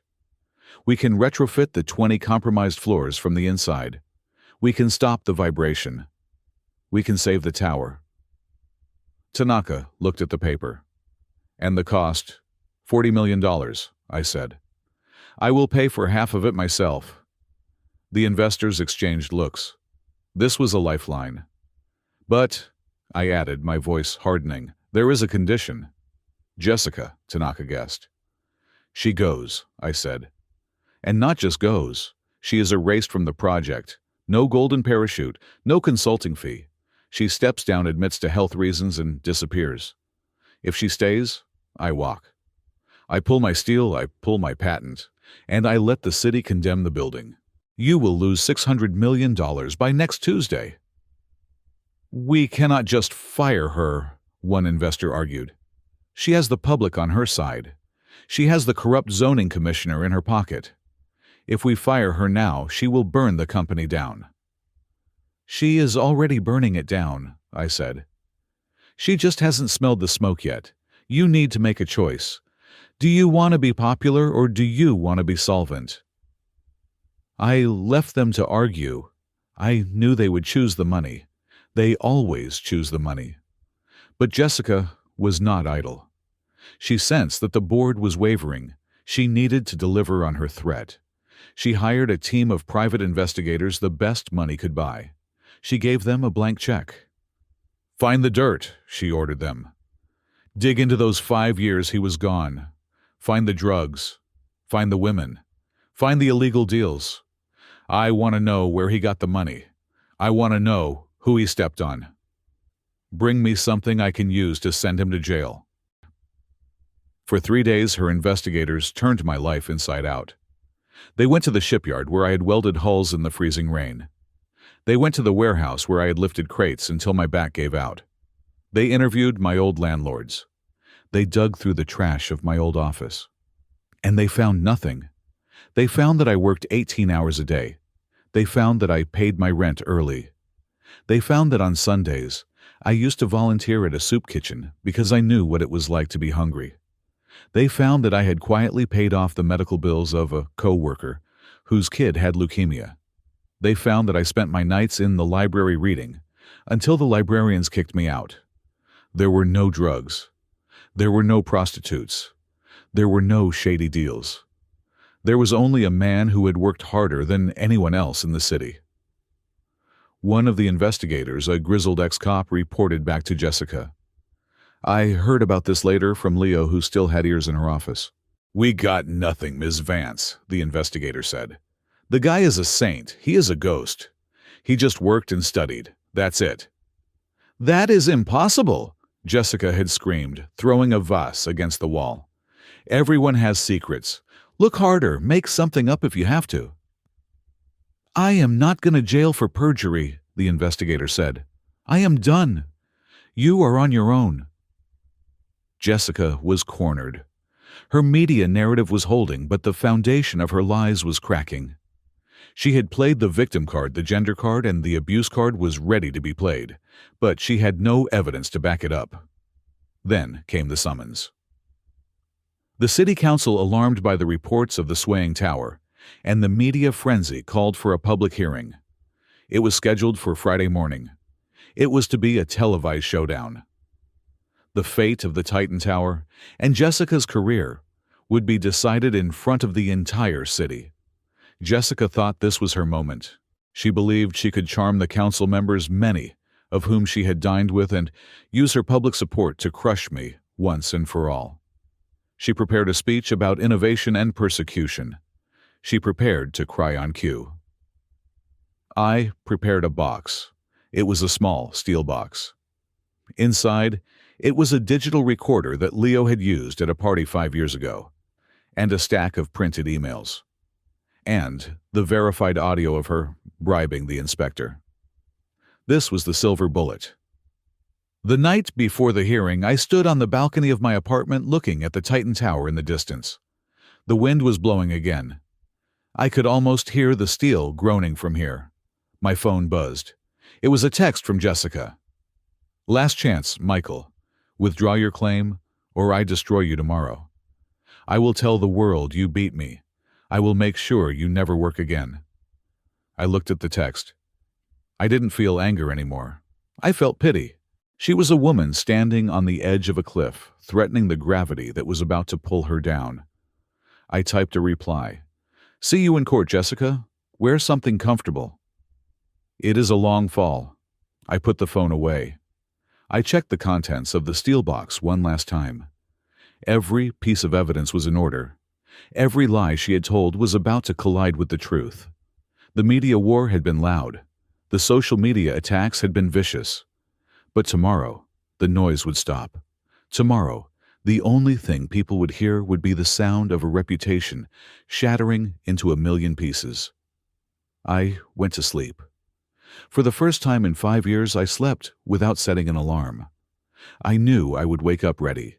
The carpenter was bringing his hammer, and he was about to bring the house down. The City Hall Council chamber was packed so tight that the fire marshal was standing by the double doors looking nervous. It was not just a hearing, it was a spectator sport. The gallery was filled with reporters, angry investors, curious citizens, and supporters of Jessica Vance, holding signs that read, "Stop the Witch Hunt." The air smelled of sweat, cheap cologne, and the electric ozone of camera equipment. I sat at the defendant's table on the left side of the aisle.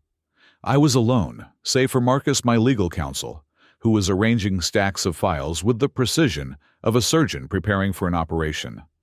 On the right side, Jessica sat surrounded by a phalanx of high-priced defense attorneys. She was wearing white. It was a strategic choice. White suggests innocence. White suggests purity. She looked like a saint about to be martyred by a barbarian. The council president, a gray-haired woman named Councilwoman Holloway, banged her gavel. The sound cracked through the room like a pistol shot. "This hearing is now in session," Holloway announced. "We are here to determine the safety status of the Titan Tower project and to address the allegations of gross negligence brought against Vanguard Design by Apex Holdings." Jessica's lead attorney stood up. "Madam President, before we begin, we move to dismiss these allegations as the vindictive ravings of a disgruntled ex-husband. Mr. Jones has a documented history of animosity toward my client. He is weaponizing the regulatory process to settle a personal score." "Denied," Holloway said, peering over her glasses. "The building is swaying, Counselor. Windows are falling into the street. I do not care about their marriage. I care about public safety. Ms. Vance, you may make your opening statement." Jessica stood up. She did not use the podium. She walked to the center of the floor, engaging the council members directly. She looked tired, but brave, the perfect image of a woman under siege. "Members of the council," she began, her voice trembling slightly. "I have spent my life building this city. The Titan Tower is my masterpiece. It is safe. The vibration you have been hearing about it is sabotage." A gasp went through the room. I kept my face impassive, watching her performance. "Sabotage?" Councilwoman Holloway asked. "That is a serious accusation." "It is the only explanation," Jessica said, pointing a shaking finger at me. "My design is perfect. The materials were top grade. But ever since Apex Holdings forced their way into my project, things have started to go wrong. Bolts have been loosened. Sensors have been tampered with. Michael Jones does not want to save the building. He wants to destroy it, to destroy me. He is jealous, petty, and dangerous." She turned to the camera's, tears glistening in her eyes. "Please, do not let this man tear down what a woman has built. Do not let hate win." The applause from the gallery was deafening. The council members looked uncomfortable. Jessica was winning. She was controlling the narrative. Holloway banged the gavel again. "Order, order in the chamber, Mr. Jones, your rebuttal." I stood up. I buttoned my jacket. I did not walk to the center of the floor. I walked to the evidence table where a projector was set up.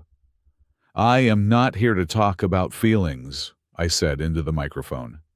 My voice was calm, contrasting sharply with Jessica's emotional plea. "I am here to talk about physics. Physics does not care about gender. It does not care about ambition. It only cares about mass and force." I signaled to Marcus. He dimmed the lights and projected a three-dimensional holographic model of the Titan Tower onto the main screen. "This is the structural schematic of the tower," I explained. The model was blue with the foundation highlighted in green. The green section is the foundation built by Apex Holdings. It is anchored 50 feet into the bedrock using Apex composite. It is rated to withstand a magnitude 8 earthquake. I pressed a button on the remote. The upper 80 floors of the model turned a bright, angry red. This red section, I continued, is the superstructure managed by Vanguard Design. Ms. Vance claims it is sabotage. She claims bolts were loosened. That is physically impossible. The vibration is harmonic resonance. English, Mr. Jones, Holloway said. The steel is too light, I said bluntly. The design called for U.S.-made grade 60 steel. It is dense, it is heavy, it absorbs wind energy. But what is currently holding up the Titan Tower is grade 40 imported steel. It has 30% less mass. It is brittle. When the wind hits it, it does not flex, it shakes. That is a lie, Jessica screamed from her table. We used the specified materials. I have the invoices. I am sure you have invoices, I said, turning to look at her. But invoices can be printed. Metallurgy cannot be faked. I clicked the remote again. A new document appeared on the screen. It was a technical report from an independent laboratory. 2 nights ago, my team took a core sample from the steel on the 20th floor, I said. This is the spectrographic analysis. The carbon content is way too high. The tensile strength is 30% below the legal safety limit for a building of this height. This is not sabotage, Councilwoman, this is theft. Ms. Vance stripped the skeleton of the building to pay for the lobby. The room went silent. The council members were leaning forward, reading the numbers on the screen. This is a fabrication, Jessica's lawyer shouted, standing up. He forged that report. Let us talk about forgery, I said, my voice dropping an octave. I clicked the remote. The screen changed. It was now displaying an email. The header was clear, from Jessica Vance. To David Miller, CFO. Subject material adjustments. I read the highlighted text aloud. Cancel the order for the grade A structural steel. Switch to the supplier in Southeast Asia. I know their carbon content is inconsistent, but it is 30% cheaper. The silence in the room was now heavy, suffocating. Jessica's face went pale. She stood up, knocking her chair over. That is hacked, she stammered. He hacked my server. That is illegal evidence. It is not hacked, I said calmly. Apex Holdings owns 40% of the project. We have legal administrator access to all servers. That email is part of the corporate record, and so is this. I clicked the remote again. A scanned document appeared. It was a safety compliance form. This is the safety audit for October, I said. It approves the steel quality on floors 20 through 30. It is signed by Marcus Thorne, my director of safety. I pointed to Marcus. Marcus, did you sign this? Marcus stood up. No, sir. I was denied access to the site on that date. The signature is a forgery, I told the council. Ms. Vance faked federal safety documents to hide the fact that she was using substandard steel. Councilwoman Holloway looked at Jessica with a mixture of shock and anger. Ms. Vance, do you have an explanation for this? Jessica was breathing hard. She looked around the room, seeing the support evaporate. The signs in the gallery were being lowered. The reporters were typing furiously on their laptops. He is trying to frame me, she insisted, her voice shrill. He is obsessed with me. He cannot stand that I succeeded without him. Ask anyone, he begged me to take him back. He told me he would destroy me if I didn't love him. She was playing her last card. The emotional manipulation. She was trying to turn it back into a domestic dispute. He is a small man, she screamed, pointing at me. He was a nothing carpenter when I found him, and he is a nothing now. He is just trying to drag me down to his level. I looked at her. I felt a strange sense of closure. She was exactly who she was 5 years ago. She hadn't learned a thing. You really like that narrative, don't you, Jessica? I said, softly. The narrative where I am the small man and you are the giant. I reached into the steel box on the table. I pulled out a small digital recorder. It was old, scratched. I held it up. You say I am obsessed with you, I said. You say I am doing this out of love. You say you respect me. I walked over to the microphone. I held the recorder up to it. This was recorded 5 years ago, I said. At the party you threw to celebrate our divorce. The party where you told your rich friends who I really was to you. Jessica's eyes went wide. She recognized the device. She recognized the night. No, she whispered. Don't, I pressed play. The sound of clinking glasses and jazz music filled the council chamber. Then Jessica's voice cut through the noise, clear and arrogant. He was like scaffolding. You know what I mean, that ugly wooden framework you put up around a building. You tear it down.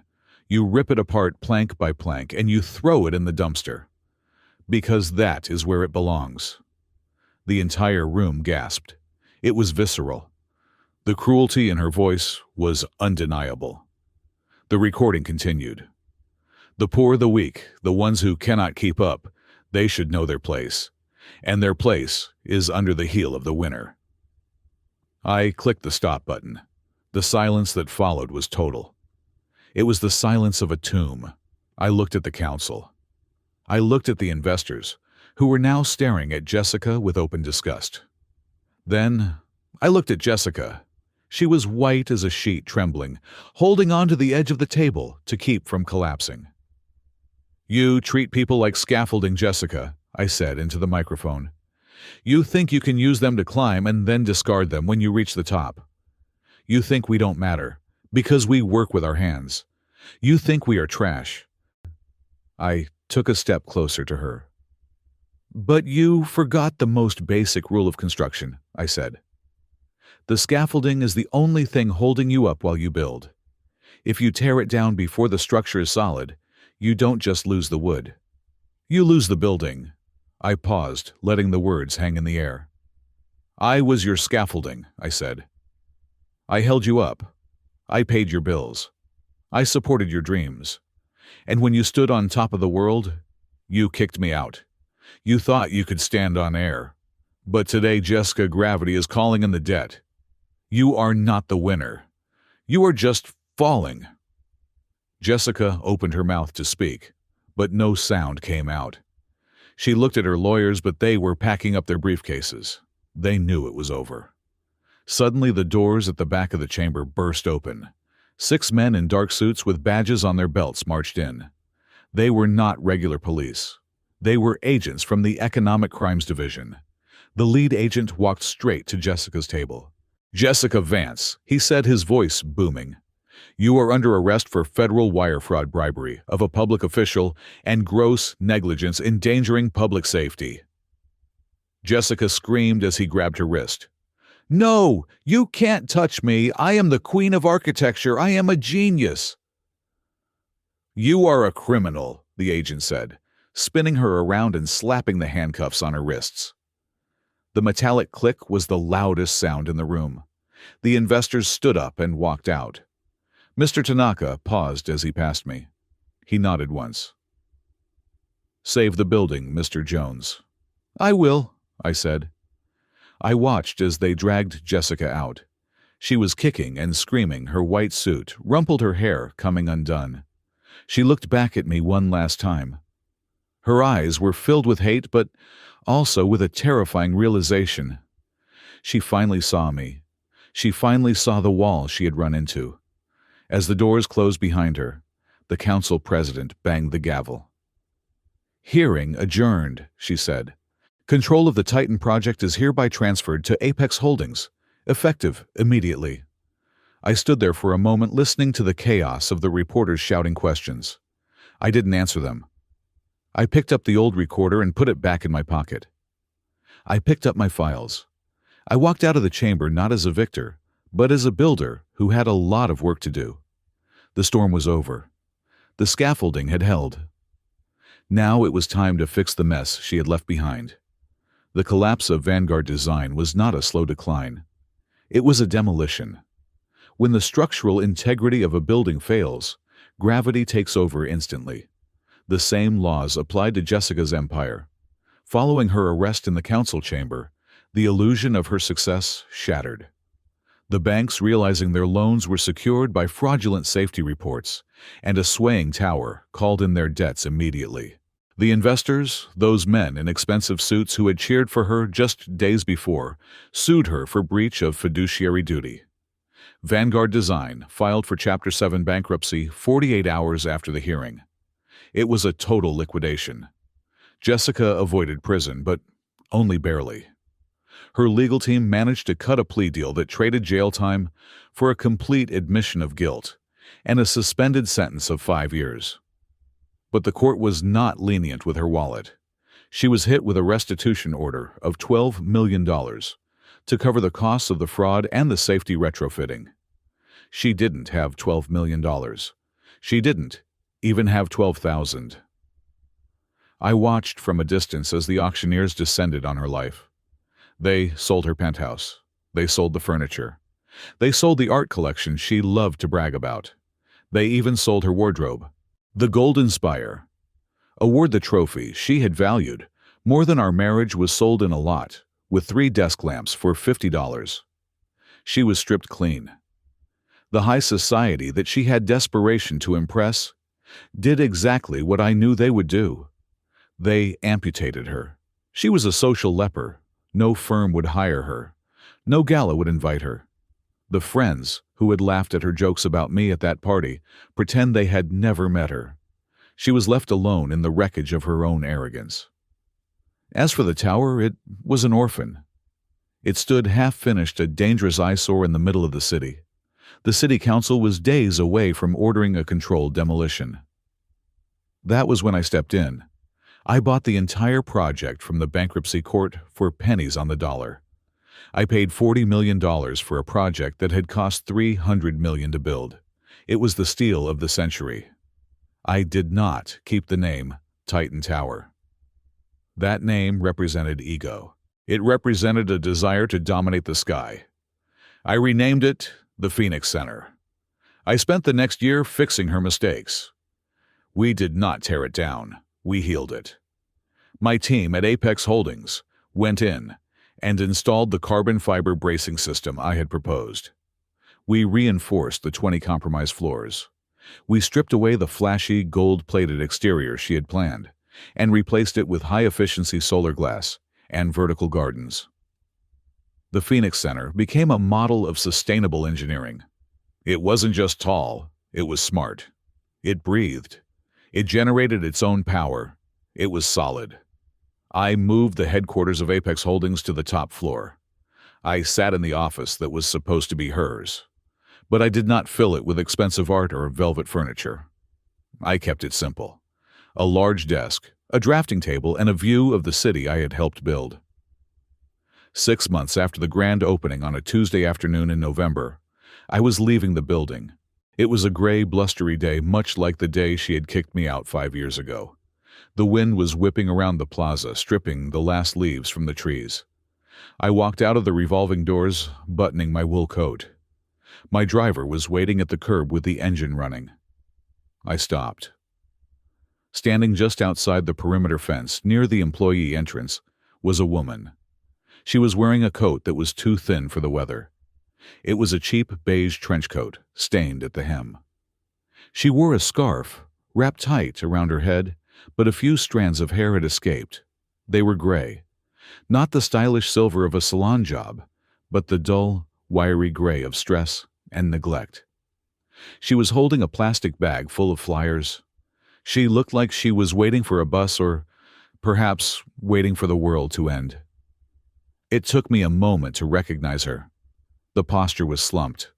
The fierce, predatory angle of her chin was gone. She looked old. She looked defeated. It was Jessica. She looked up and saw me. Time seemed to freeze. The wind howled between us, carrying the ghosts of 7 years of history. I saw her eyes widen. For a second, a flicker of the old Jessica appeared. She straightened up, trying to salvage some dignity. But then the reality of her situation crashed down on her. She looked at my bespoke suit. She looked at the massive gleaming tower behind me. She looked at the expensive car waiting for me. Then she looked at herself, her eyes filled with tears. It wasn't the fake crying she did for the cameras. This was real. It was a look of profound, crushing regret. She took a half step toward me, her lips parted. I could see the plea forming in her mind. She wanted to say my name. She wanted to ask for a job. She wanted to ask for money. She wanted to ask for forgiveness. She wanted to tell me that she was sorry, that she had made a mistake, that I was the only one who had ever really loved her. I stood there, my hand on the door handle of the car. I remembered the night I stood in the rain with my duffel bag. I remembered the sound of her laughing on the phone, calling me dead weight. I remembered the way she looked at me in the boardroom, trying to manipulate me with fake affection. A part of me, the old part, wanted to go over there. I wanted to yell at her. I wanted to tell her I told you so. I wanted to hand her a check just to watch her shame as she took it. I wanted to lecture her about scaffolding and foundations. But then, I realized something profound. I didn't hate her. I didn't love her. I didn't feel anything. She was just a stranger. She was just a person standing in the cold, a tragic figure in a story that I had finished writing a long time ago. My anger had fueled me for 5 years. It had been the engine that drove me to build an empire. But the engine had done its job. The destination had been reached. I didn't need the fuel anymore.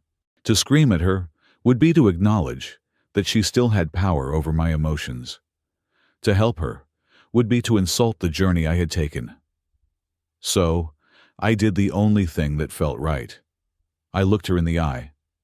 I gave her a short, polite nod. It was the kind of nod you give to a passerby on the street, or a person holding a door for you. A nod of basic, distant civility. Then I opened the car door and got in. "To the airport, sir," my driver asked, as I settled into the warm leather seat. I looked out the tinted window. Jessica was still standing there. She looked small. She looked like she was fading away, dissolving into the gray background of the city. She realized in that moment that she was no longer the villain in my life. She was simply a footnote. "Yes," I said, turning away from the window. "To the airport. I have a meeting in London." I realized then that the greatest revenge is not to destroy your enemy. It is to outgrow them. It is to build a life so tall, so solid, and so magnificent that when you look down, you can't even see them anymore. She was gone. She had ceased to exist in my world. The car pulled away, merging into the traffic. I opened my laptop. I had one last piece of business to attend to before the flight. I opened a document that had been sitting on my desktop for a week. It was a charter for a new charitable foundation. I scrolled to the bottom. The document outlined a perpetual scholarship fund for students in the School of Architecture and Engineering. But there was a specific clause. The scholarship was reserved for students who came from low-income backgrounds, students who had worked in the trades, carpenters, welders, plumbers, before applying to university. It was for the people who knew what it was like to get their hands dirty. I picked up my digital pen and signed the bottom line. The Michael Jones Foundation Builders of Tomorrow. I hit send. The confirmation flashed on the screen. Transfer complete. $5 million. I closed the laptop and leaned back, closing my eyes. The hum of the car was soothing. I thought about the boy who used to sleep in a truck. I thought about the man who welded steel in the rain. I thought about the scaffolding. I was not the scaffolding anymore. I was the architect. I was the builder. I was the structure itself. And as the city skyline faded behind me, a final thought crossed my mind, a lesson I would carry with me for the rest of my life. Never despise the one who holds you up, because when they let go, you are the one who falls. Thank you so much for listening to this story. It has been a journey of pain, betrayal, and ultimate redemption. I would love to know where you are tuning in from today. Are you listening from a busy city, a quiet countryside, or maybe during your break at work? Please leave a comment below telling me your location and share your thoughts on Michael's revenge. Did he do the right thing? If you enjoyed this story, please subscribe to the channel, Calm Revenge Stories, hit the like button on this video, and press the hype button to help this story reach more people. Your support means the world to us and helps us bring you more powerful stories like this one. Thank you.